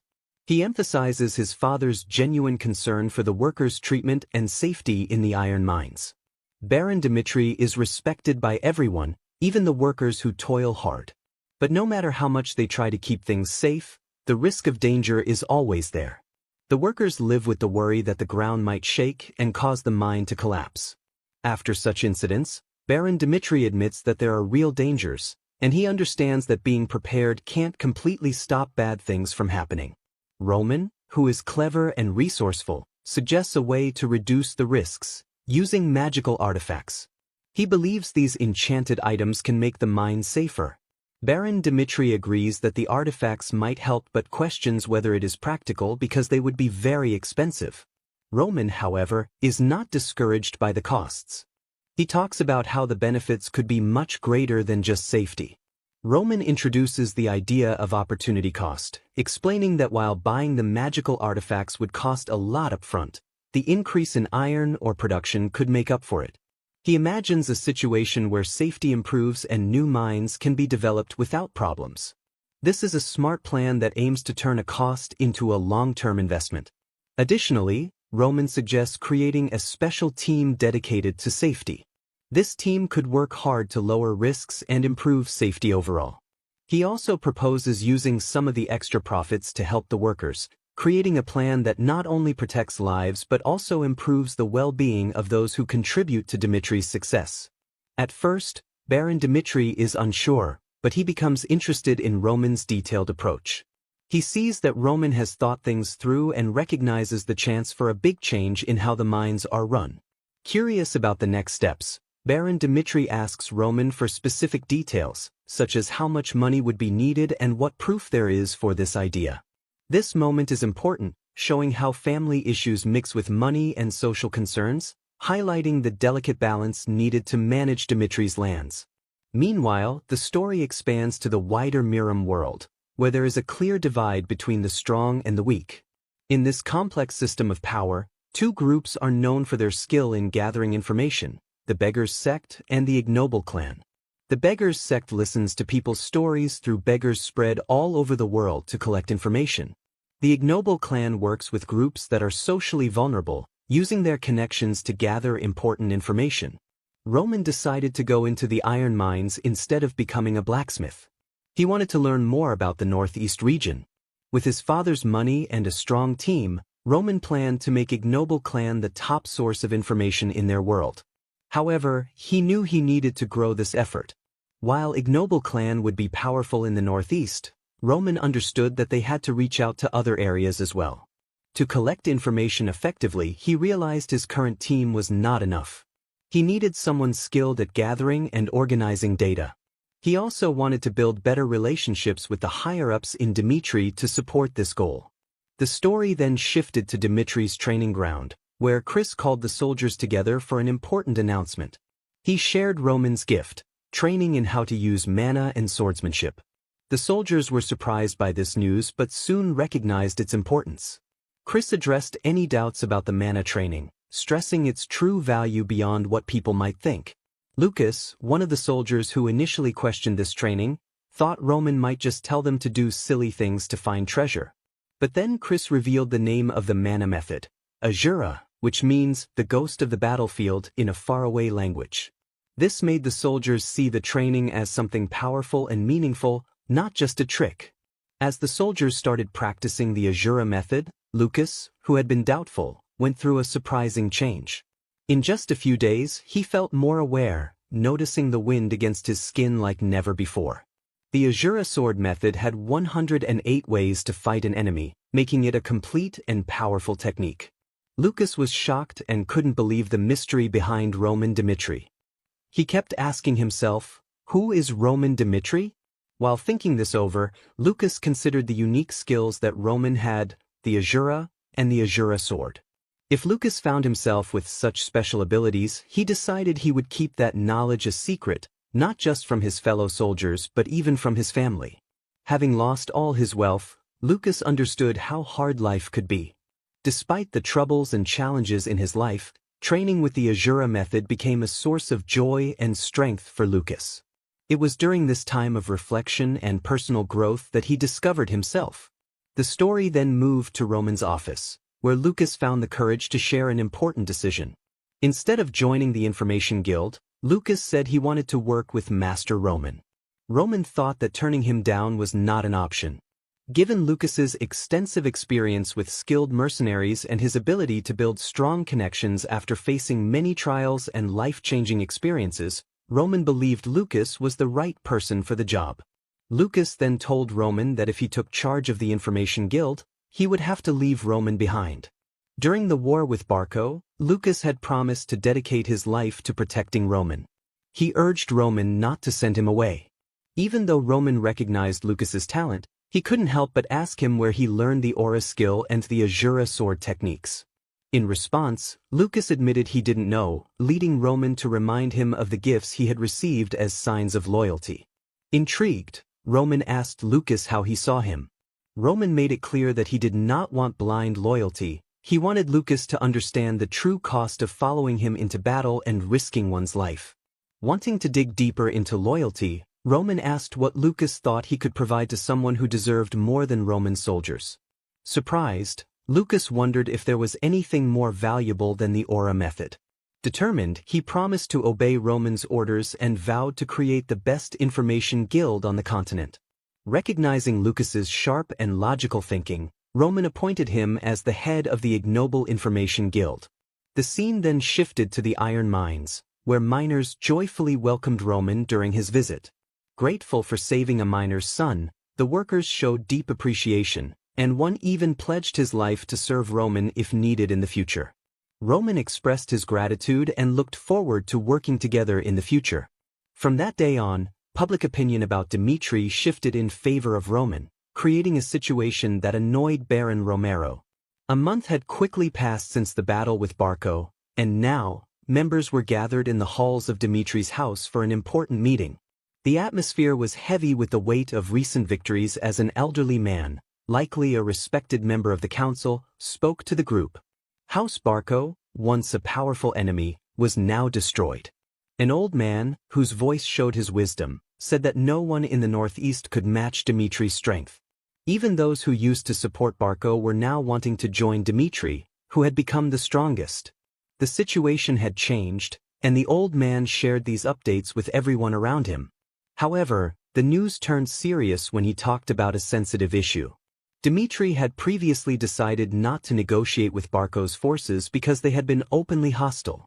The old man asked Baron Dimitri how to deal with these former enemies. Dimitri replied that being generous in this situation was not an option. Teaming up with those who had hurt him before would not be a kind act but an arrogant one. He firmly told the old man never to negotiate with them and promised to show them the consequences of opposing him. Once that was clear, Baron Dimitri shifted the conversation to Jonathan, who shared a strategic view on the recent conflict. Jonathan pointed out that Barco had brought in outside forces, which complicated things. He stressed that if Dimitri and Barco had fought directly, it could have been a huge threat to Dimitri. Jonathan mentioned variables like Flair and Homeros and suggested that Dimitri should expand its military to deal with these unexpected dangers. He also recommended acquiring magical weapons to strengthen Dimitri's defenses. Baron Dimitri agreed with Jonathan's ideas, understanding that military strength and security were crucial. The safety of Dimitri depended on its ability to adapt to new challenges. The talk then moved to the financial side of strengthening Dimitri's military. Even with the large expenses of installing artifacts in the mining shafts, Baron Dimitri assured everyone that Dimitri was financially secure thanks to the efforts of young Master Roman. The young master had played a key role in keeping Dimitri's economy strong. The artifacts not only protected the mining operations but also increased iron ore production by 30% in a short time. The old man, using his experience, predicted a bright future for Dimitri. He claimed that if the growth continued at this rate, they could expect a 100% increase in output soon. Baron Dimitri, always careful about finances, asked for specific information about the losses from installing the artifacts. A person spoke to Baron Dimitri, saying that the money situation was good because earnings had gone up. Baron Dimitri silently agreed with Roman's assessment. Roman worked in the iron mine himself, which helped him understand the problems there and come up with clever solutions. This hands-on experience changed how people saw him, marking a shift in their opinions. Jonathan, who was always sharp, brought up the sensitive issue of succession with Baron Dimitri. The Baron acknowledged that plans for succession had already started. Jonathan reminded him of the decision made 3 years earlier when Baron Dimitri chose young Master Rodwell as the heir. At that time, Roman didn't seem fit for such an important role because of his behavior. But things had changed a lot since then. The war against Barco, worries about the safety of the iron mine, and Roman's skills as a swordsman changed the situation. Jonathan argued that Roman's recent actions showed he could be a good leader. The others at the table agreed with Jonathan, recognizing that Roman's reputation was growing. Then, the old man suggested having a fair competition between Roman and Rodwell for the heir position. Even though this wasn't an official announcement, it created some tension in the usually calm discussions of Baron Dimitri.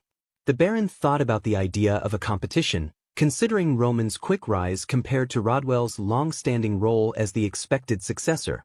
Aware of the importance of this choice, Baron Dimitri decided to wait and see how things unfolded. After the meeting, Baron Dimitri went to his office to think more deeply. He realized that deciding on a successor wasn't just up to him. He needed the agreement of important people who held a lot of influence in his power structure. The vassals who provided loyalty and support were key to this decision-making process. Their support could greatly affect the outcome of the succession battle. Another important figure was the Iron Mine Master, who managed a vital part of Dimitri's economy. Baron Dimitri needed to ensure that the economic strength of his house was secure. Lastly, there was Hendrik, the master blacksmith, whose skills and influence in weaponry and strategy were essential. Baron Dimitri understood that any choice about succession would not be complete without Hendrik's backing and approval. Baron Dimitri called Hans to ask if young Master Roman was a good choice to be the next leader of House Dimitri. When Hans entered the room, the Baron got right to the point and asked for his thoughts. Hans explained that if he had been asked this question 3 months ago, he would have said no without hesitation. But recently, he noticed a significant change in Master Roman's behavior. Hans had been watching Roman closely and believed he had grown into a man who could take on the responsibilities of the successor. Curious, Baron Dimitri wanted to know more about this change. Hans described how dedicated Roman had become in learning about the people of Dimitri. Instead of leading from afar, Roman had shown humility by working in the iron mine. He wanted to understand the lives of the miners and faced the tough realities of Dimitri directly. Hans pointed out that Roman now truly cared about what it meant to carry the Dimitri name. Satisfied with Hans's observations, Baron Dimitri let him go to think about what he had learned. Next, Baron Dimitri called in Jacob, the Iron Master, to discuss an urgent issue. They needed to talk about a recent incident in the iron mine. Jacob came in with Morkan, a man who had been at the site of the incident. As Morkan nervously introduced himself, Baron Dimitri recognized his name from past dealings. Without wasting time, the Baron asked Morkan to explain what happened the day the mine shaft collapsed.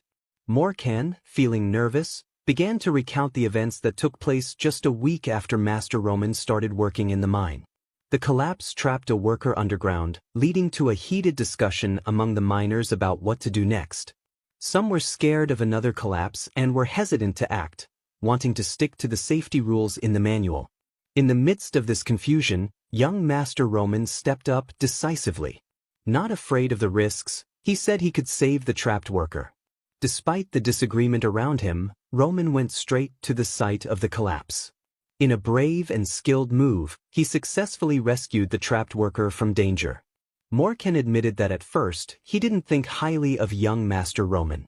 However, after seeing Roman's bravery and leadership during the crisis, his opinion changed completely. In the quiet moments that followed, Morkan began to think about how silly his earlier doubts seemed. He couldn't forget the time when young Master Roman stepped up and said he would take care of the people's problems as the eldest son of House Dimitri. This moment made a strong impression on Morkan. It wasn't just about Roman wanting to help, it showed his commitment to something bigger than himself. If Baron Dimitri asked Morkan what he thought about young Master Roman, Morkan would confidently say that Roman is a trustworthy successor who deserves loyalty. Baron Dimitri listened to Morkan and found that his opinion matched what everyone else thought about Roman. Still, the important decision of choosing a successor was a difficult one for Baron Dimitri to make. The heavy responsibility of this decision weighed on him like an unfinished task. The scene shifted to the busy smithy, where a worker was asking Hendrik for advice. Many items were brought in for repair under young Master Roman's name, and the worker wasn't sure what to do. He turned to Hendrik for help. After thinking it over, Hendrik, feeling a bit hesitant, suggested that the worker should accept the items for repair. This decision came with a touch of regret, influenced by Jacob's stories about the iron mine incident and a new respect for young Master Roman. When the equipment arrived, the workers were shocked by how worn out the items were. One worker couldn't believe how dedicated the soldiers were, as their training had clearly taken a toll on their gear. Among all the damaged equipment, Hendrik noticed a particular sword that left him speechless. This sword had an incredibly smooth blade edge, showing excellent precision and balance. The grip was beautifully wrapped, demonstrating craftsmanship that was above the usual quality. Hendrik recognized that this sword was truly special, a masterpiece even in a land known for its talented blacksmiths. His interest grew as he wondered where this amazing sword had come from. He was surprised to find that it had mana sensitivity, which suggested it could have a significant impact, especially for aura swordsmen. Hendrik thought about what it meant to have a sword with such remarkable qualities without needing mana to enhance it. Even though he was proud of being known as the best blacksmith on the continent for making ironworks, Hendrik felt humbled and amazed by the skill shown in young Master Roman's sword. He realized that improving mana sensitivity was a completely different challenge altogether. He decided he needed to talk to Roman about the sword. The scene changed to when all the repaired equipment was given to Chris. Chris was surprised that the repairs were finished much faster than he thought, something that usually took 2 weeks. A worker explained that Master Hendrik was very motivated this time, getting all the blacksmiths to focus on the job. With a serious look, Hendrik approached Chris, eager to ask about Roman. Next, Hendrik questioned Roman about the sword. With a stern expression, he pressed Roman to tell him everything about it. Roman felt everything was going as planned. He told Hendrik that he had not gotten the sword from anywhere else. Surprised, Hendrik asked where the sword came from, and Roman confidently said that he made it himself. Hendrik's frustration grew as he heard this bold claim, and he couldn't hide his disbelief. He confronted Roman, asking if he really expected him to believe that Roman had crafted the intricate sword, the salamander, all on his own. In response, Roman stood firm, insisting he was telling the truth. He declared that the salamander was a unique creation, unlike anything else on the continent. Determined to prove himself, Roman confidently told Hendrik that he would show him the reality of his craftsmanship. He believed that only by using his unusual methods could Hendrik truly understand and accept the truth of his work. The scene shifted as both of them entered the busy blacksmith shop. In a straightforward way, Roman shared the story behind the salamander and his forging experiences. He explained how, while preparing for the upcoming war against Barco, he realized he needed a sword he could trust with his life. Driven by this need, Roman faced the intense heat of the furnace, hammering the steel tirelessly until it became almost meditative for him. Surprisingly, the blacksmith shop became a safe space for Roman during those intense moments. Looking at Hendrik, Roman believed that the experienced blacksmith could feel the deep emotions connected to forging. Roman knew he would soon have to take on the responsibility of defending others, and that thought motivated him to create a new sword, one to replace the old salamander. With determination in his eyes, Roman began to prepare for the forging process, taking off his shirt as he got ready to craft the new blade. Hendrik, seeing this, thought Roman was ignoring safety rules and trying to forge without the right protective gear. He realized that Roman didn't know the basics of blacksmithing, which affected how he thought about him. But to Hendrik's surprise, when Roman started hammering the blade, he saw something incredible happen. The way iron was handled was different in this world compared to Miram. In this world, people struggled with controlling mana and spent a lot of time and effort perfecting their swords. In contrast, people from Miram focused on the smooth flow of ki, which helped them make swords that increased chi intensity. Roman, who had experienced both worlds and their different methods, showed a skill that went beyond normal blacksmithing standards. As Hendrik watched Roman craft the blade with amazing skill, he realized that Roman's techniques were unusual but very effective. Hendrik was amazed and found it hard to believe what he was seeing. Roman, who had once been doubted, now showed incredible talent in blacksmithing. The way Roman worked with the steel, the speed of his strikes, and the perfect rhythm of hammer-hitting steel all came together beautifully. This reminded Hendrik of the great days of Baron Romero Dimitri, when his family was known for their strong legacy. In the quiet moments after this realization, Hendrik couldn't deny that Roman's work was genuine. Blood, he thought, cannot be tricked. The sound of the hammer echoed in Hendrik's ears, bringing back memories of Baron Romero's best times. It was a moment that changed his doubts into respect. After a moment, Hendrik humbly admitted to Roman that he was indeed the skilled craftsman behind the impressive sword, the salamander. Sincere in his new understanding, Hendrik apologized for ever questioning Roman's abilities. Roman smiled and graciously accepted Hendrik's apology. To show his sincerity, Roman made an unexpected offer. He would give Hendrik the salamander as a gift. Hendrik was surprised by this generous act. Roman explained that he was working on a new sword, and remembering the swords Hendrik had made for him before, he wanted Hendrik to have the salamander as a sign of thanks. This moment marked a significant change in their relationship, from doubt to respect, and from skepticism to acknowledgement. The story then recalled a memory from 3 years ago when Hendrik strongly opposed the idea of Roman succeeding Baron Romero. In a heated conversation, Hendrik shared his worries with the Baron, saying that the people did not think well of Roman. He called Roman a fool and suggested that Rodwell, Baron Dimitri's second son, would be a better choice for the next leader. Rodwell had worked hard on becoming a skilled blacksmith and had shown his talent in the capital. Fast forward 3 years, and Roman had changed a lot. It was clear not just in his blacksmithing skills but also in how those who once doubted him now viewed him.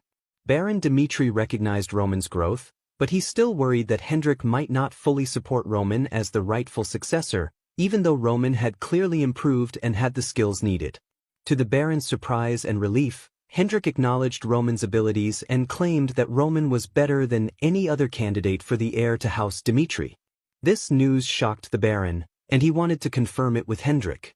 The experienced blacksmith assured Baron Dimitri that he would never lie about such important matters. Hendrik believed that Roman had been working hard behind the scenes, pouring his effort and emotions into his craft when no one was watching. At first, Hendrik thought he might have given Roman poor-quality weapons on purpose because he had doubts about him. But after Roman pointed out that those weapons were like murder, Hendrik reconsidered his choices. As he thought more about it, Hendrik began to see the real value in Roman's work. He realized that Roman's ideas and efforts were truly helping House Dimitri. Hendrik had not just heard about Roman's dedication, he had seen it for himself in the blacksmith shop. He watched as Roman worked hard, enduring the intense heat of the forge with determination. This experience created a bond between Hendrik and Roman as fellow blacksmiths. To prove Roman's real skills, Hendrik brought a sword made entirely by Roman to Baron Dimitri. Hendrik was confident in the sword's quality, believing that just one look would show the Baron how exceptional it was. Baron Dimitri was genuinely surprised by the skill he saw. He wondered how Roman had made such an amazing weapon. Hendrik, the head blacksmith, saw this as a chance to suggest that they might need to rethink the decision made 3 years ago. Roman's impressive skills and the proof of his craftsmanship could change how House Dimitri viewed him and his role. As Hendrik left, Baron Dimitri focused on a letter he had taken from his drawer. This letter was from his second son, Rodwell. In it, Rodwell shared that he had recently earned an S rank at the Royal Academy in the capital city of Cairo. He said he wanted to skip the theory classes and instead get hands-on experience as a commanding officer in the field. Rodwell promised he would graduate with the highest honors, which would make House Dimitri very proud. Thinking about Rodwell's letter, Baron Dimitri looked up at the sky, perhaps hoping for some answers. He admired the talents of both Rodwell and Roman.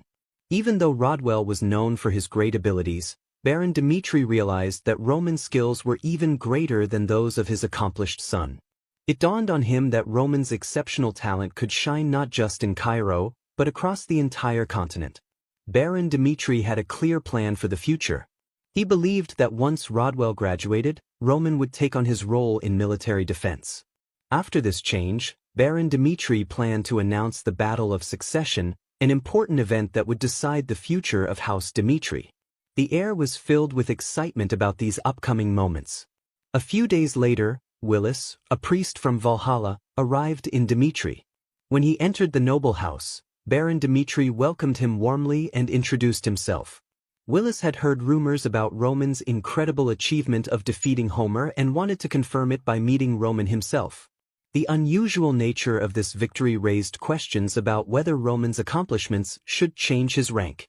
Baron Dimitri sadly told Willis that Roman had been busy working at the blacksmith's forge for several days.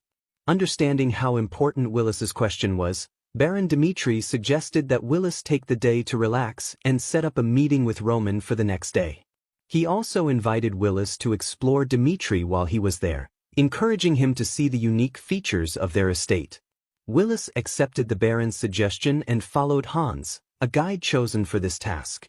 Hans was proud to talk about the Dimitri family, bragging about how they owned the largest iron mine in the Kingdom of Cairo and produced the best kinds of iron. He pointed out how important iron was for building the castle's insides, showing how it helped both the strength and the beauty of the structure. As they walked around the estate, they could hear the sounds of soldiers training. Curious, Willis asked if he could watch the training for a little while.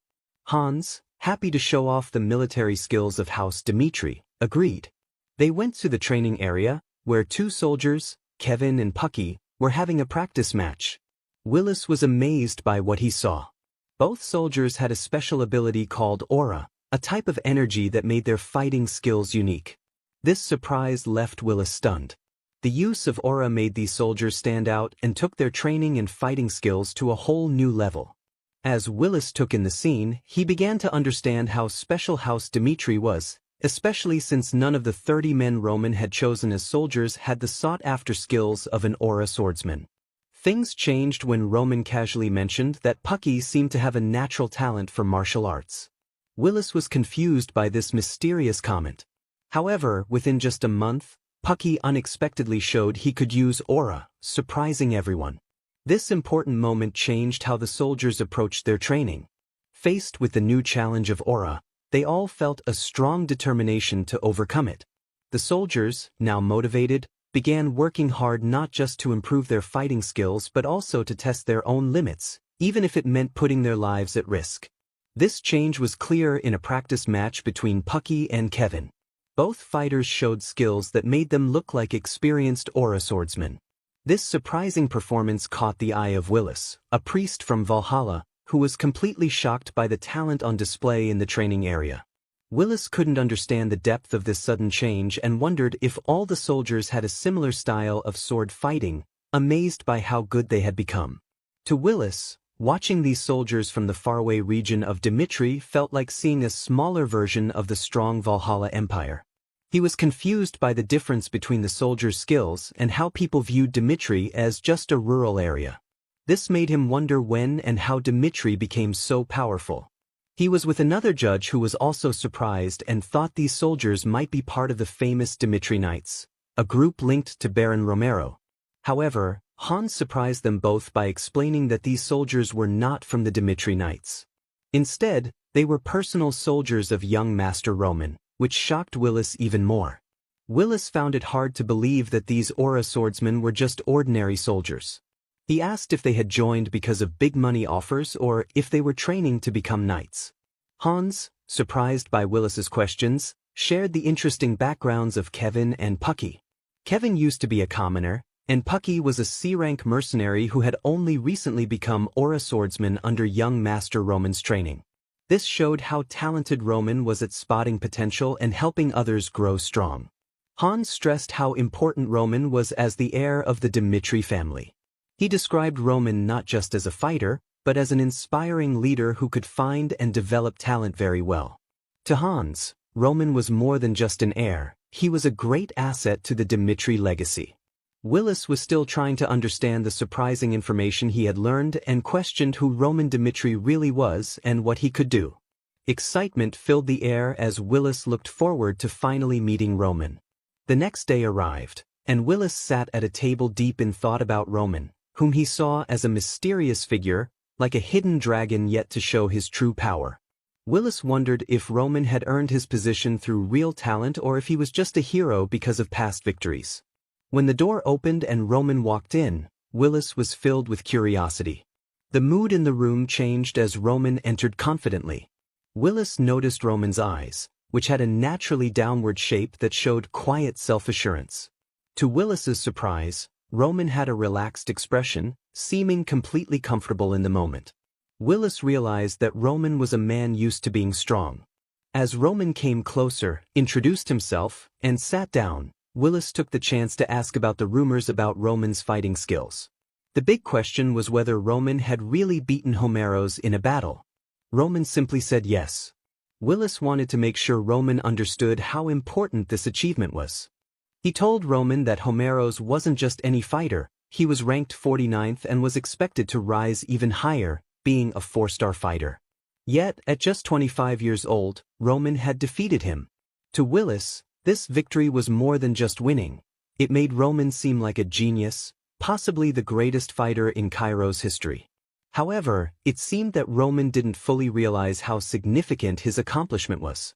Willis thought it was amazing for someone so young to beat a fighter like Homeros. Roman, on the other hand, brushed off Willis's praise. He said that Willis was overthinking things and credited his victory to logical impossibilities. With confidence, Roman suggested they get straight to the point. Willis, surprised by Roman's straightforwardness, decided to explain how the ranking system worked before confirming what happened.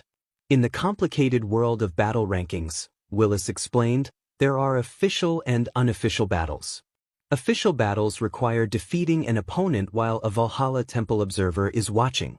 Once permission is granted, the results are immediately updated in the rankings, and in these cases, Roman would receive an ID to confirm his new rank.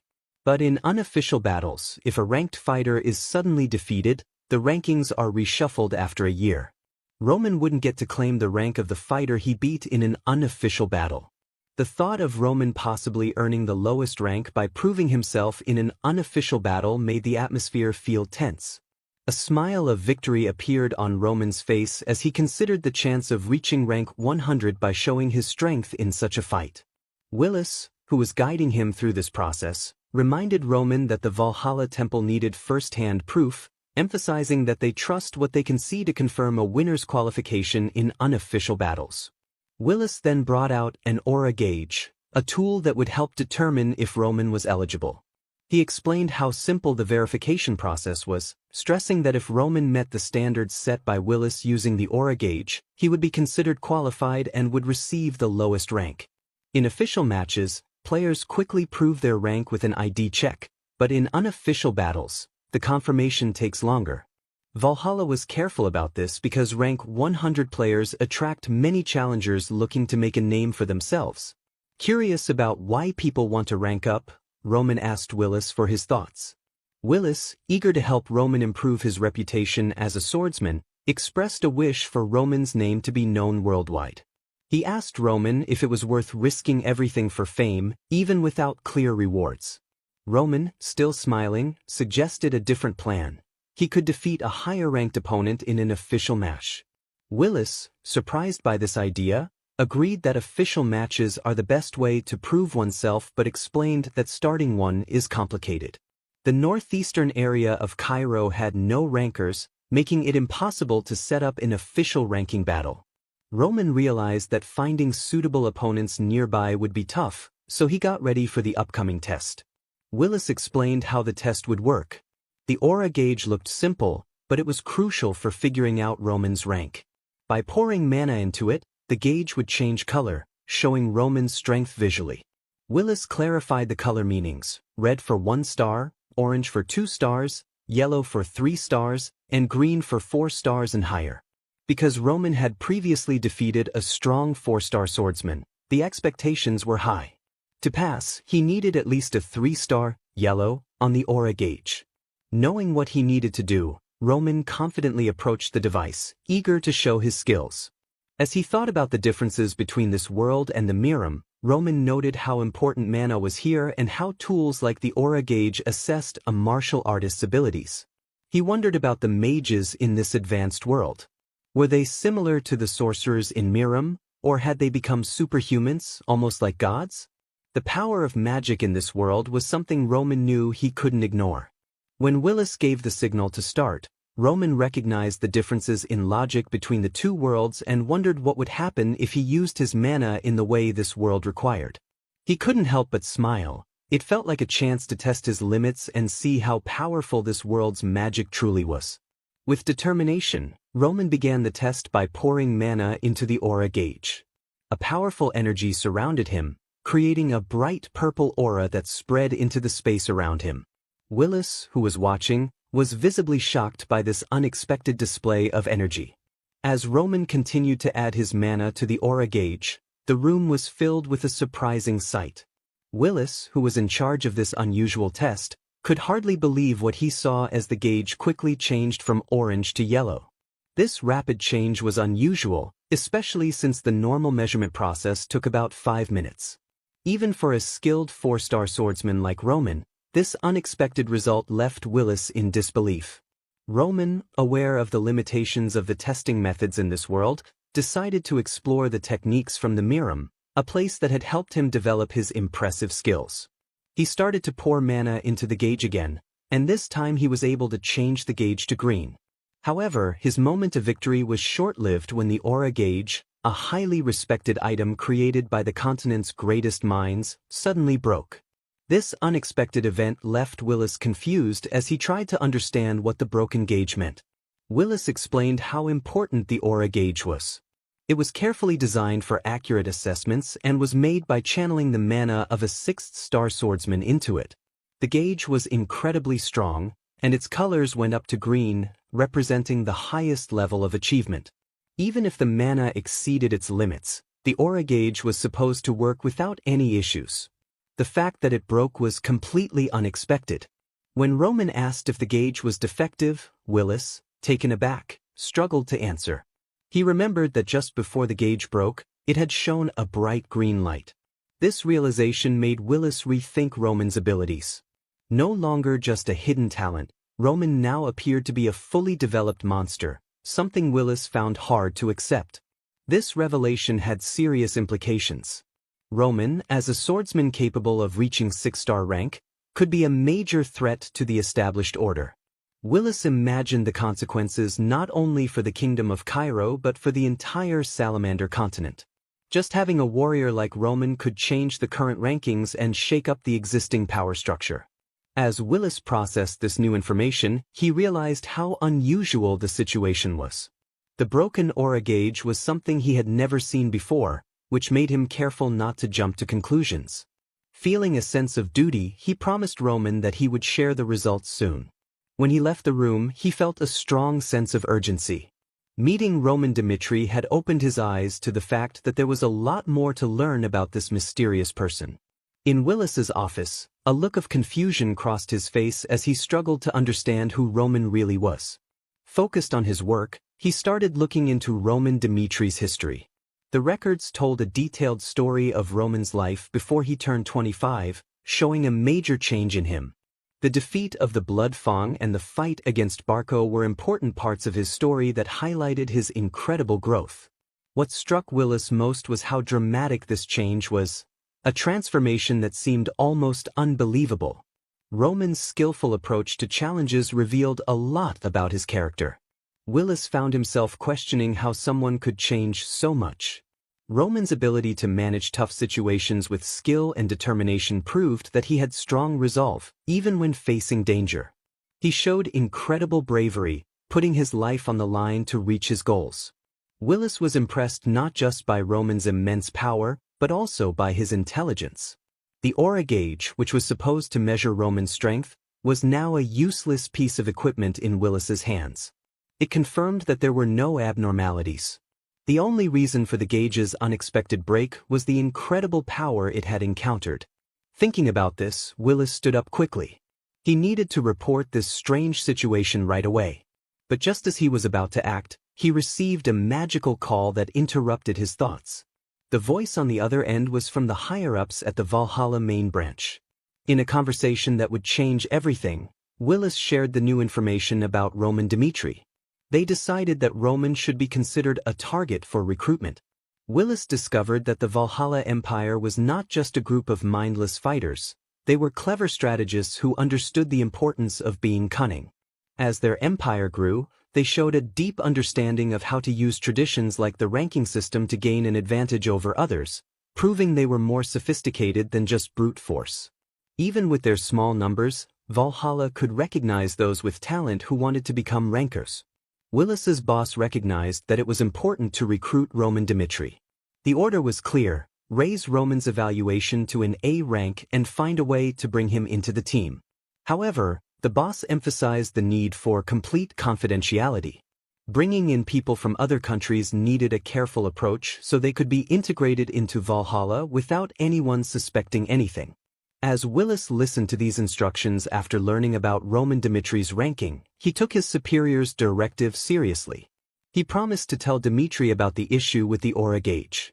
Because of this, Roman Dimitri would be moved from a 4-star swordsman to a 3-star, and he would be unofficially ranked as number 100.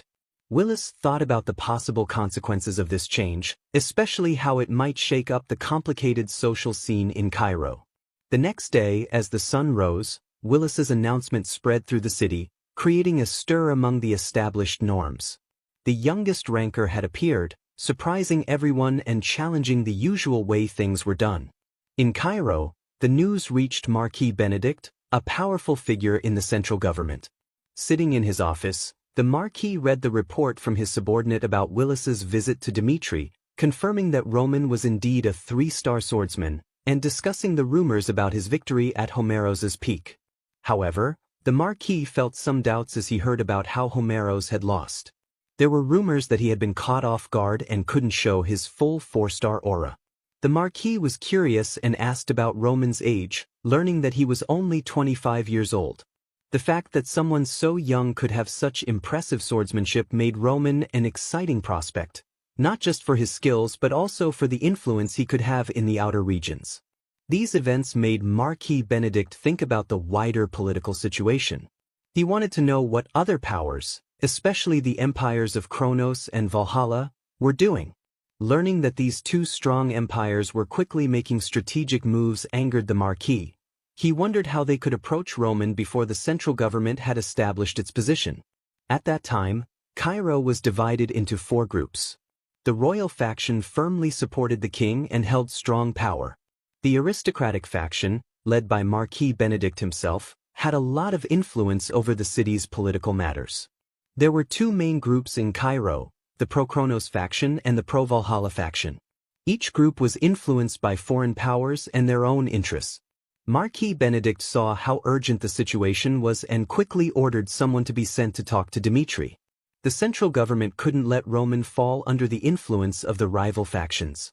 Marquis Benedict's serious command was clear: the central government had to do everything possible to stop the royal faction from getting Roman Dimitri. This order began a series of strategic actions that would change the political situation in Cairo. The story then shifted to the western border of Cairo, which faced the powerful Kronos Empire and the kingdom of Hector. Here, the reality of outside pressures was harsh. Kronos, a huge empire and the home of Emperor Alexandro, continually demanded that Cairo submit to its authority. After years of constant attacks, Cairo's soldiers were worn down, facing aggression every day. At the same time, some citizens in Cairo, influenced by Kronos, pushed for surrender. On this dangerous battlefield, Roman's brother Rodwell faced the tough truth about being part of a small, weak nation. The ongoing attacks on the Western Front meant that Cairo's soldiers had no break from fighting. In the middle of this chaos, a fellow soldier brought news to Rodwell. His brother Roman had become a ranker. Rodwell felt frustrated, thinking that Roman, in his view, couldn't have earned a 3-star ranking. He dismissed it as just a rumor, insisting that Roman, the brother he knew, couldn't even defend himself. He believed that the truth would eventually come out. Next, the scene changed to Dimitri Palace, where Roman had an unexpected visitor. As they sat together, the visitor pledged loyalty to the king of Cairo and explained why they were there: to make Roman a royal knight of the royal family. The goal was clear: to secure Roman Dimitri, known as the hidden dragon of the frontier. With this new role, the 4 factions in Cairo started to make their strategic moves, setting the stage for complicated power struggles and political actions. As the factions moved, Roman Dimitri, the hidden dragon, stood at the center of the unfolding drama. In a quiet moment between Roman and the older man, the weight of the offer was clear. The elder explained how important it was to become a royal knight, the highest honor for a knight, and that this was a rare chance for Roman to avoid the usual tough trials by directly pledging loyalty to the majesty. Roman was curious but asked the old man why the proposal was so unusual. The man explained that since Roman was the oldest son of the Dimitri family, he was seen as special. He offered Roman a chance to go to the capital and swear loyalty, which would allow Roman to quickly become one of the respected royal knights. Roman, however, didn't seem impressed and wanted to know if this was all the royal family had to offer. He asked if having his own mansion and raising his family's title were the best rewards available. The old man looked surprised by Roman's lack of excitement. Noticing Roman's hesitation, he asked if Roman was really turning down such a great opportunity. Roman took on a serious expression and said this was a normal reaction for him. As the eldest son of the Dimitri family, he felt he had everything he needed and questioned why he should travel to the capital to become a royal knight. The old man, unfazed, explained again the rewards that awaited Roman. His own mansion and a higher title for his family. Still unimpressed, Roman pressed on, asking if those were truly the best rewards the royal family could offer. This led Roman to share that just 5 days ago, someone from the famous Gregory family had come to him with a tempting offer. In return for Roman's loyalty, the Gregory family promised him a mansion in the capital, lots of land, a large sum of gold and silver, and even suggested a marriage that would make Roman part of their family. The old man looked shocked and upset by this news. He warned Roman that he was making a huge mistake. The old man explained that the emperor was interested in Roman not just for what he was now, but for what he could become in the future. He argued that being a royal knight came with rewards far greater than what someone like Roman could imagine, and felt that the powerful Kronos Empire was already plotting something complicated. Roman then continued to recount what had happened in the last few days. 3 sunsets ago, a representative from the Denver family had come to him with an unexpected offer.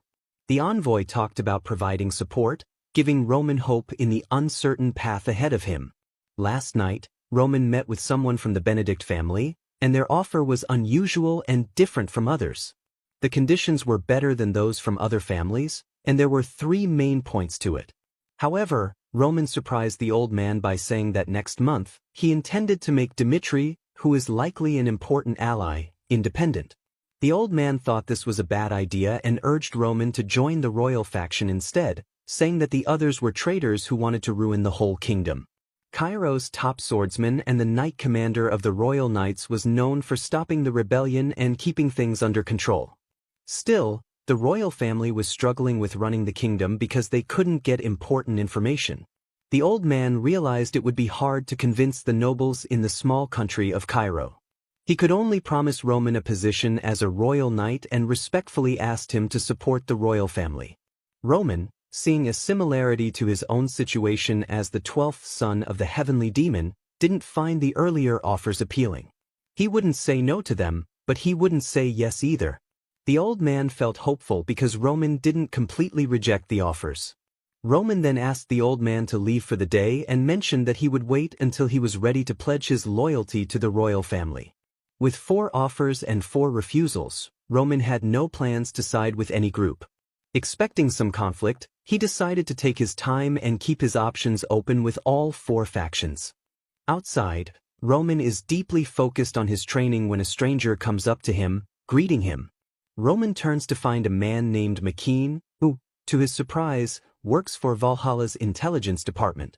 However, McKean is wearing a uniform with Dimitri's staff insignia, which confuses Roman. Anger flares in Roman as he questions McKean's sudden visit, since Roman had already communicated with the Denvar family days ago. Picking up on Roman's frustration, McKean quickly apologizes for the surprise, explaining that urgent circumstances have forced him to reach out personally. He assures Roman that this visit reflects Valhalla's true feelings, recognizing Roman's complicated situation, his nationality, and his difficulty in leaving Dimitri. McKean then makes a surprising offer. He proposes to give Roman a title, an iron mine, and a piece of fertile land. This, he explains, would allow Roman to continue his work as a blacksmith while also addressing his family's needs. Roman thinks over the unusual offer, weighing the benefits against his responsibility toward his family. The weight of this decision makes him feel the pressure as he considers what it might mean to align himself with Valhalla. Sensing Roman's hesitation, McKean stresses the importance of power for a swordsman. To make the offer more tempting, he tells Roman that Valhalla would grant him access to their top-tier treasury, a collection of valuable records that include rare methods for strengthening the mind and ancient sword techniques. These records, carefully organized by topic, contain secrets passed down through generations. Roman is stunned by the offer, intrigued by the mention of the treasury and its high-level records. Valhalla, it seems, guards rare knowledge about mind techniques and swordsmanship, preserving their ancestors' wisdom. This revelation adds a new level to the offer, making Roman even more interested in the idea of joining Valhalla. McKean then talks about Valhalla's big ambition, to conquer the whole continent and establish themselves as the only empire. Staying in the kingdom of Cairo, he argues, would help speed up this goal. The idea of Roman playing a role in Valhalla's rise stirs the atmosphere with a sense of destiny, one that seems linked to the birth of an empire. As McKean describes this grand vision, he appeals to Roman's purpose, encouraging him to join Valhalla's cause. Roman's path to a promising future seems to lie in aligning himself with a powerful ally. McKean believes that with fair pay and a bit of pressure, Roman could follow this path with benefits and safety. Most people would find it hard to refuse such an offer from McKean, but Roman stands firm in his rejection. The atmosphere grows tense as McKean shows surprise at this unexpected response. As anticipation fills the air, Roman feels he must explain his choice, which may seem unusual. It's not because Valhalla's offer lacks compensation, nor is it due to weak loyalty to his homeland. Instead, Roman shares the complex thoughts running through his mind. Recently, he has received many offers that promise him status without binding him to any specific commitment. This attention mirrors the complicated political scene in the Kingdom of Cairo. Key figures, including the royal knights, Marquis Benedict, Count Gregory, and Count Denver, are all eager to win Roman's loyalty. What looks like an easy choice is actually a complicated process. Roman explains the delicate balance he must maintain amid these power struggles. Swearing loyalty isn't just a formality, it's a strategic decision with significant consequences. The kingdom's politics are like a chess game, and Roman, an unwilling player, must tread carefully. Roman admits to McKean that he feels torn, not only by the many offers but also by his need to understand what is truly worth risking his life for. The kingdom's complex politics require a thoughtful response. Roman's hesitance to pledge loyalty is more than hesitation. It's part of a carefully planned approach to show his dedication to McKean and others. McKean, moved by Roman's openness, begins to grasp the depth of Roman's inner struggle. Realizing the urgency, McKean warns Roman about the pressure of time. With the political situation in Valhalla shifting quickly, decisions must be made soon, or Roman may miss his chance. With a gentle but firm tone, McKean urges him to act before it's too late. Roman knows how serious things are and promises McKean he'll give an answer within the deadline. As McKean is about to leave, he turns back with an intrigued look, promising a parting gift as a symbol of the growing bond between Roman and Valhalla. He also gives a cryptic warning about the southern front, which feels like a ticking bomb, making Roman stay on high alert. Moving to the Grand Dimitri Palace, Roman says goodbye to his father, carrying the responsibility of defending his nation and promising to return safely. As Roman is about to leave, his mother, calm and confident, reassures his father, Romero Dimitri, not to worry too much. She explains that Roman isn't going to the dangerous Western Front, where the border with the Kronos Empire lies. Instead, he's assigned to the safer Southern Front. With strong belief in her son's safety, she assures Dimitri that Roman will come back unharmed, reflecting a mother's unwavering faith in her child's well-being. Outside, Roman steps into his role as a leader, addressing his soldiers with confidence. He urges them forward, marking the beginning of their journey, a path filled with both duty and destiny. Soon, they reach a final stop before the Southern Front, a temporary resting spot where they'll stay until dawn before continuing toward the front line. As the soldiers settle in, a disturbance catches Roman's eye. He finds Kevin and Chris locked in a heated argument with Henry Albert, the eldest son of the noble Albert family. A few hours earlier, Roman had read a letter from the central government. Benedict, concerned for Roman's safety and impressed by his loyalty to the kingdom, arranged for him to be stationed at the relatively safe southern front, sparing him from the harsher western environment. Reflecting on Benedict's actions, Roman realizes that over the last few months, the Marquis leading the aristocratic faction has shown consistent support for him. It's clear that the Marquis values Roman's unique skills, especially his ability to face off against the royal knights, and doesn't want to lose him. Despite these efforts, Roman still had doubts about how safe the southern front really was. Intelligence from Valhalla painted a very different picture, describing it as a ticking time bomb ready to go off. Back in the story with Henry Albert, we see a clash of social statuses unfold. Henry, proud of his heritage as part of one of Cairo's top families, demanded to use the inn. He looked down on people like Chris, calling them lowlives and wondering how they dared to speak against someone of his high status. In the middle of the argument between Chris and Henry Albert, Roman showed up and asked what was going on. Chris explained that Henry wanted him and the others to leave the inn because Henry wanted to use it. However, Chris firmly refused, saying he had already booked the whole place. Henry didn't seem to care about Chris's protest. Watching all this, Roman recognized that the Albert family was still acting with an old sense of power, maybe unaware of how much their status had slipped. Seeing a chance to step in, Roman asked Henry why he thought they should leave, challenging the sense of entitlement the Albert family displayed. Unbothered, Henry then asked if Roman was in charge of the soldiers. When Roman confirmed, Henry warned him about the trouble he'd caused by not listening. He reminded Roman that they were both headed to the southern training camp and gave him only 5 minutes to disappear from his sight. Thinking about how House Dimitri, a small and less important family, was treated, Roman decided not to give in to Henry's demand. Instead, he chose to face the situation head-on.